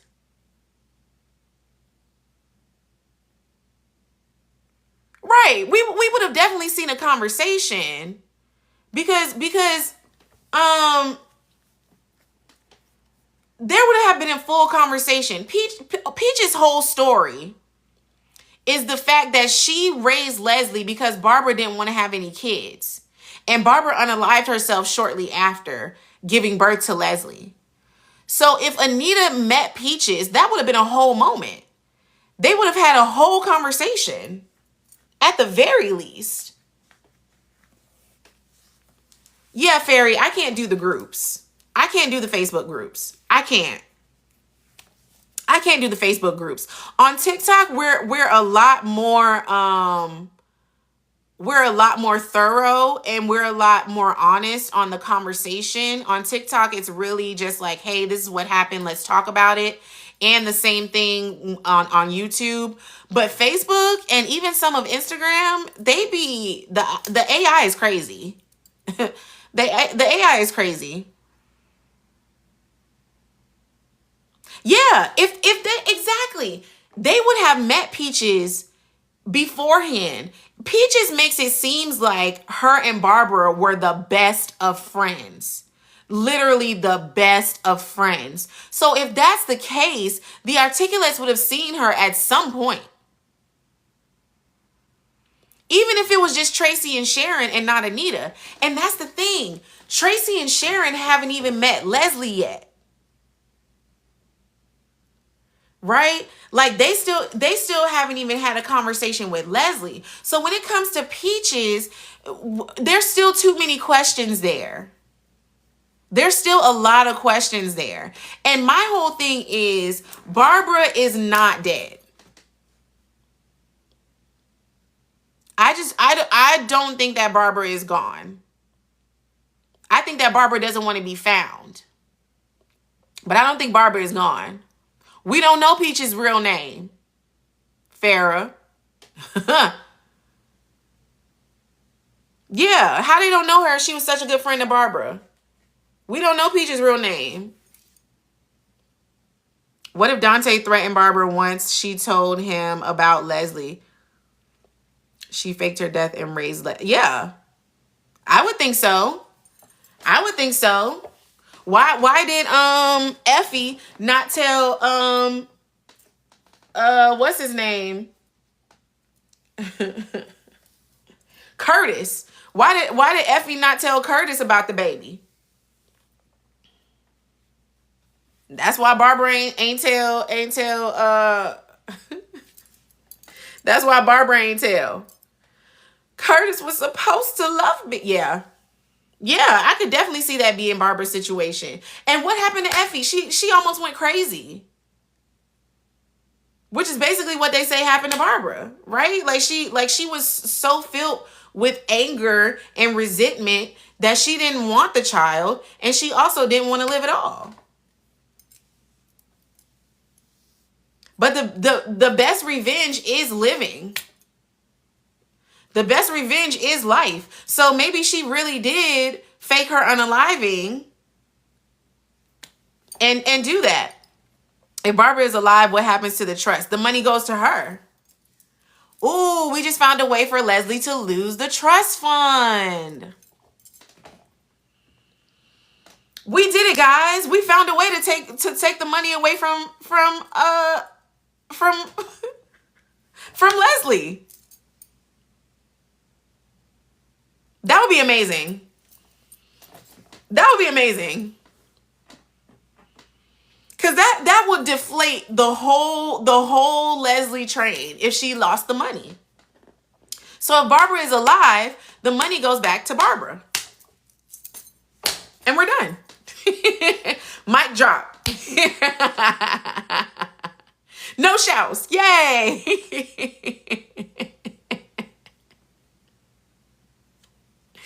Hey, Sonny. Who said that there was a funeral? You said Anita paid for the funeral. Who did they bury? They might have just wanted the money. Anita was filled with so much guilt that she didn't show up to the funeral, right? I don't even think the Articulates went to the funeral at all. So if that's the case, yeah, they wanted the money. They took the money. They took the money. Who said that there was a funeral?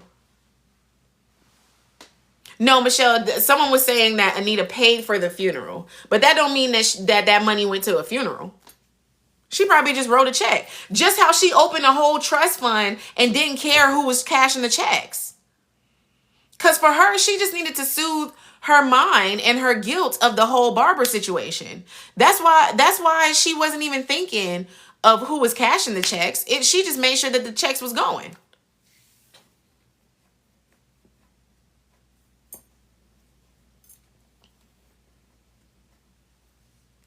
You know? And if if Barbara had such a loving family that made sure that she had a suitable funeral, then why did Peaches get the baby?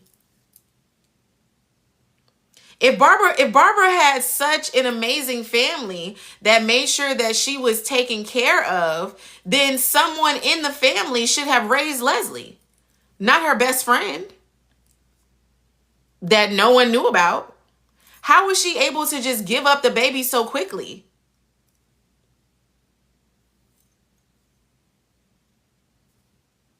You know? That's what I'm saying, Maxwell. Was there even a sister? Was there even a sister? There's so many questions when it comes to this Barbara storyline. Because was there even a sister?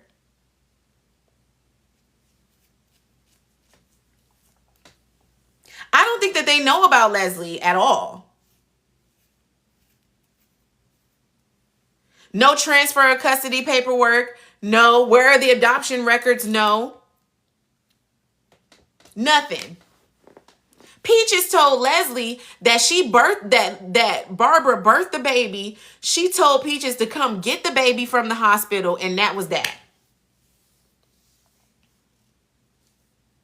And that was that.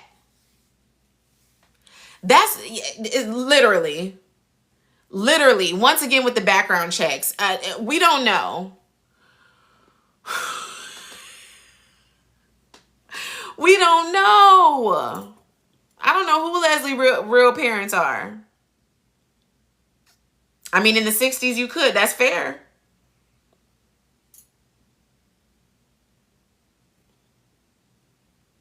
You know? But Leslie is not that old. Leslie's supposed to be around the same age as Nicole and them, right? They in their 50s. Early 50s. Late 40s, early 50s.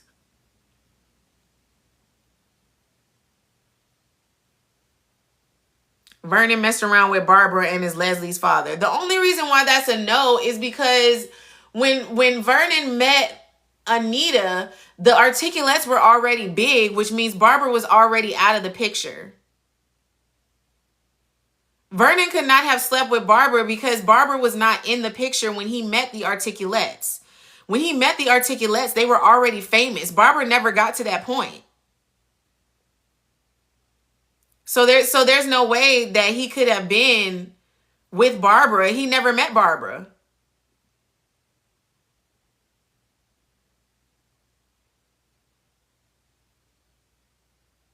No, I'm not giving him that. No. How could he have met Barbara? Y'all, when Vernon and Anita met, they were already prestigious in their own right. Vernon was already in politics, and Anita was already big. Anita was already big in the articulates. Like, this is why we have to watch the show, then debrief. You got to watch the show. We can branch off into our own minds and our own storylines as much as we like, but the concrete is what's in the show. The concrete is what's in the show, and then we branch off of that. What's in the show is the fact that when Vernon and Anita met, they were already established in their rights. They were already established in the show. So there's no way that he could have messed with Barbara when Barbara never got big with the articulates.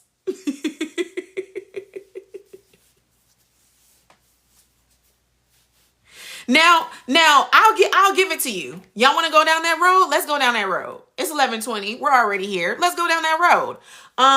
Barbara is just as bonkers as her daughter Leslie. So let's say Barbara has a plethora of wigs that she decides she has all of these different personalities, and she's been following the articulates in all of her revenge and hate for them because they're big and she didn't make it. So in the process of following Anita and all of her stuff in the tabloids, she finds out that Anita and Vernon are dating, and she puts on a wig and goes to a political rally that Vernon was doing while he was still all up in the mess, and they end up getting it on.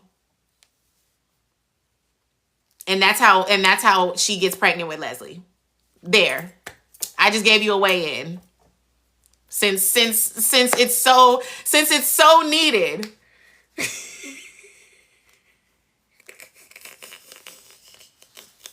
Since it's so needed. There. Fine. One of her wigs actually made it. All of her hand-me-down wigs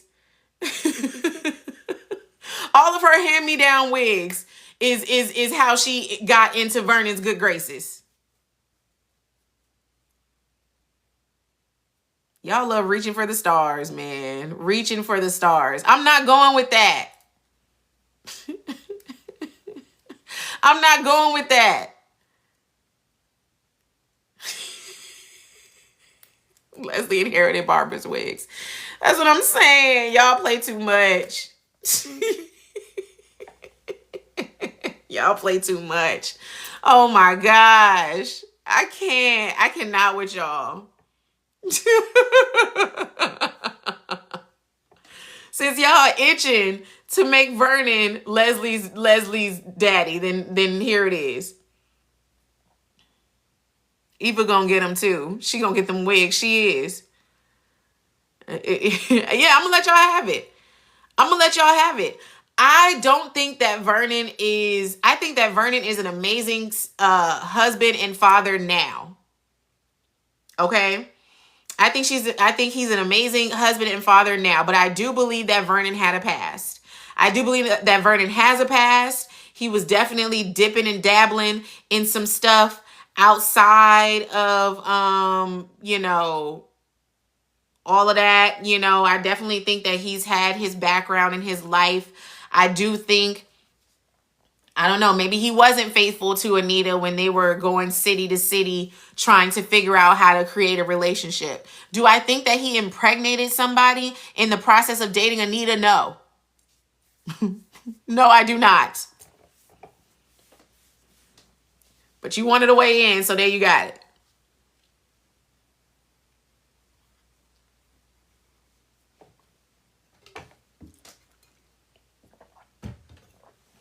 All right, I'm gonna wrap this up at 11:30. Any last words? Any last words? I think the Dupree money wasn't always clean, and him and his father made it clean. Yeah, I can see that. I can see that. His father is one of the founders of Fairmont Crest as a community, as a club, as a private establishment. That takes a lot of money and a lot of capital. That takes a lot of that takes a lot of stuff. So I can see him dipping and dabbling in some craziness. Oh, I'm glad you're here too, Fairy. Thanks for rocking with me. Thanks for rocking with me. Do you think Danny's gonna get pregnant? We've been betting on Danny's womb for a while now. I mean, if she was pregnant, that would make sense as to why she's so emotional towards Bill right now. We keep trying to figure out why she's so emotional. It's got to be a little more than her being territorial over Bill. Maybe her hormones are out of whack. Maybe she...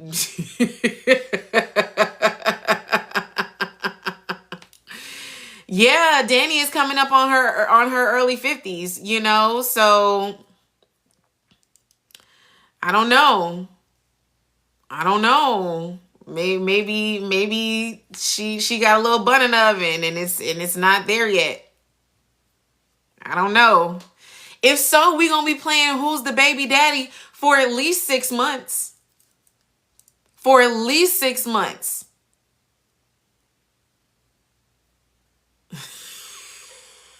Lil Bill's the son. It's absolutely possible to be pregnant at that age. What are we talking about? Absolutely. Yeah. It's not, please. It is very normal for a woman to get pregnant at that age. Especially in that moment of passion like that. Yeah. I have an aunt that had a baby at 52. Yeah, it happens. It happens.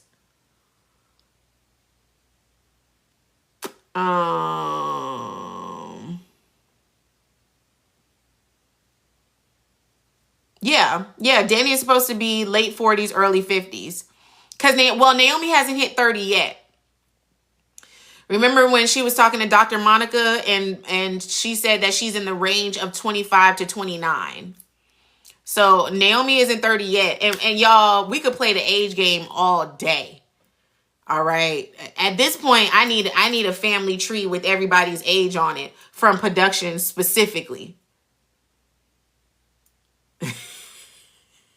I need them to specifically drop a whole chart with everybody's name and age on it. Cause we swimming around at this point. Randy is somewhere between 30 and 50. Caroline somewhere between 20 and 30. To 20 and 40.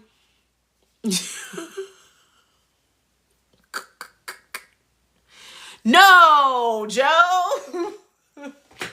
No, Joe.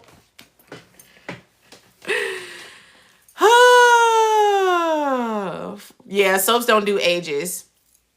Yeah, soaps don't do ages. But we did touch on ageism when Danny decided to become a model again. Right? Like that was a whole storyline of her becoming a model again and being older. So I definitely think, if she's not in her 50s, she's pushing 50. But that don't mean she ain't fertile. That don't mean she ain't fertile. And I'm telling you, if Danny is pregnant, we're going to be playing Who's the Baby for a long time. Because they can't give her no DNA test until that baby's born.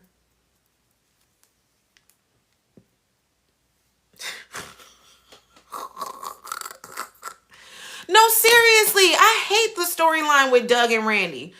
Like, I wish they would have made it to where, like, Doug was, like, a mentor to Randy or something. Because ain't no way Randy is in his 50s. I don't get with it. Especially when he's supposed to be so close to Haley, and him and Haley are supposed to be close cousins, and Haley is in her 30s.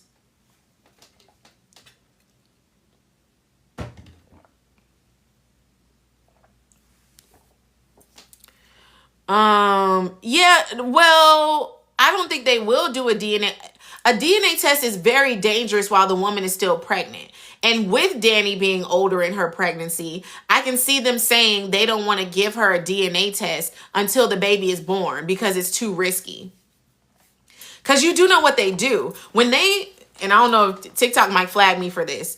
When you do a DNA test on a woman that's still pregnant, they stick a long needle into the stomach to puncture the placenta, and they get some of the fluid from the placenta to get the DNA of the baby, and then they test that to the father. That's a very risky procedure when you're of the older age in your pregnancy. So I think that will be the thing. That'll be the way to keep us guessing on who's the father, because they can't do it on her with a geriatric pregnancy. That could very much harm the child. Yeah. Yeah, that can definitely initiate a miscarriage. So I can see them saying, no, we can't do that. We got to wait till the baby is born. Bill got too much poison up in him to be swimming. Nah, Sherry, that man is an ox. That man is as strong as an ox. I think that they can still swim. I think they could still swim. Hey, Farrah, that might make him more fertile. Hey, facts. Who knows? Hormones are wild. And the way that happened in such a heavy moment of passion.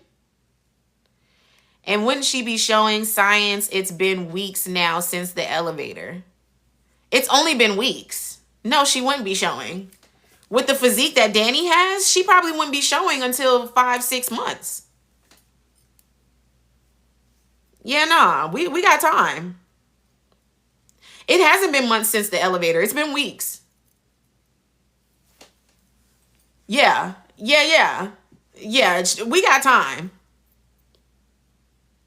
No, not every woman has morning sickness.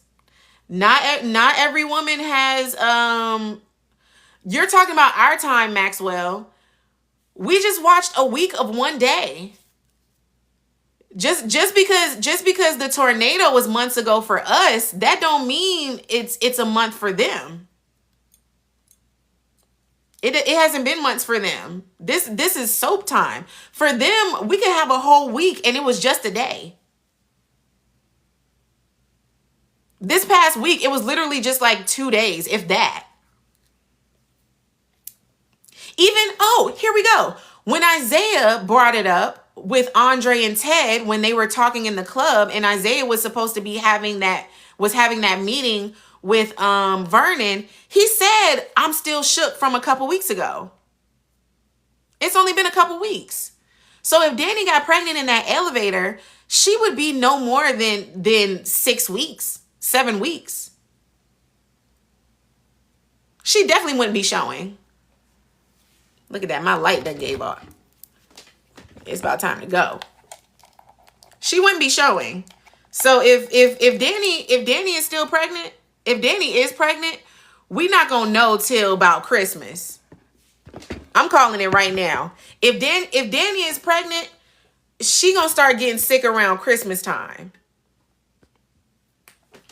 Yeah, T. Michelle, my best friend, when she was pregnant, she didn't get her stomach until she was 6 months.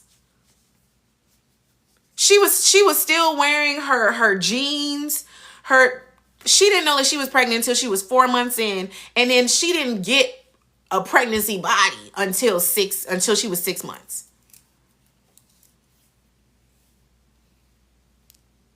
Right around the same time her and Bill get back together. Look.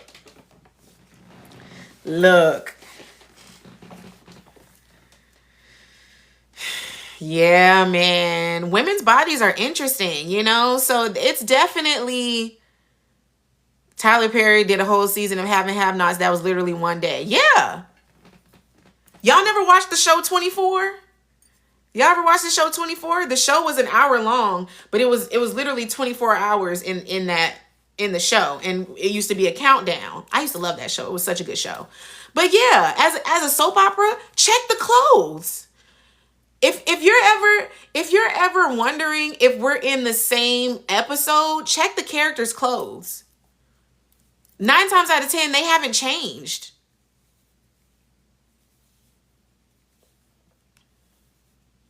Literally, Charlie, Danny was in the same outfit for an entire week. Literally. Literally. The tornado was a week. The tornado was pretty much a week.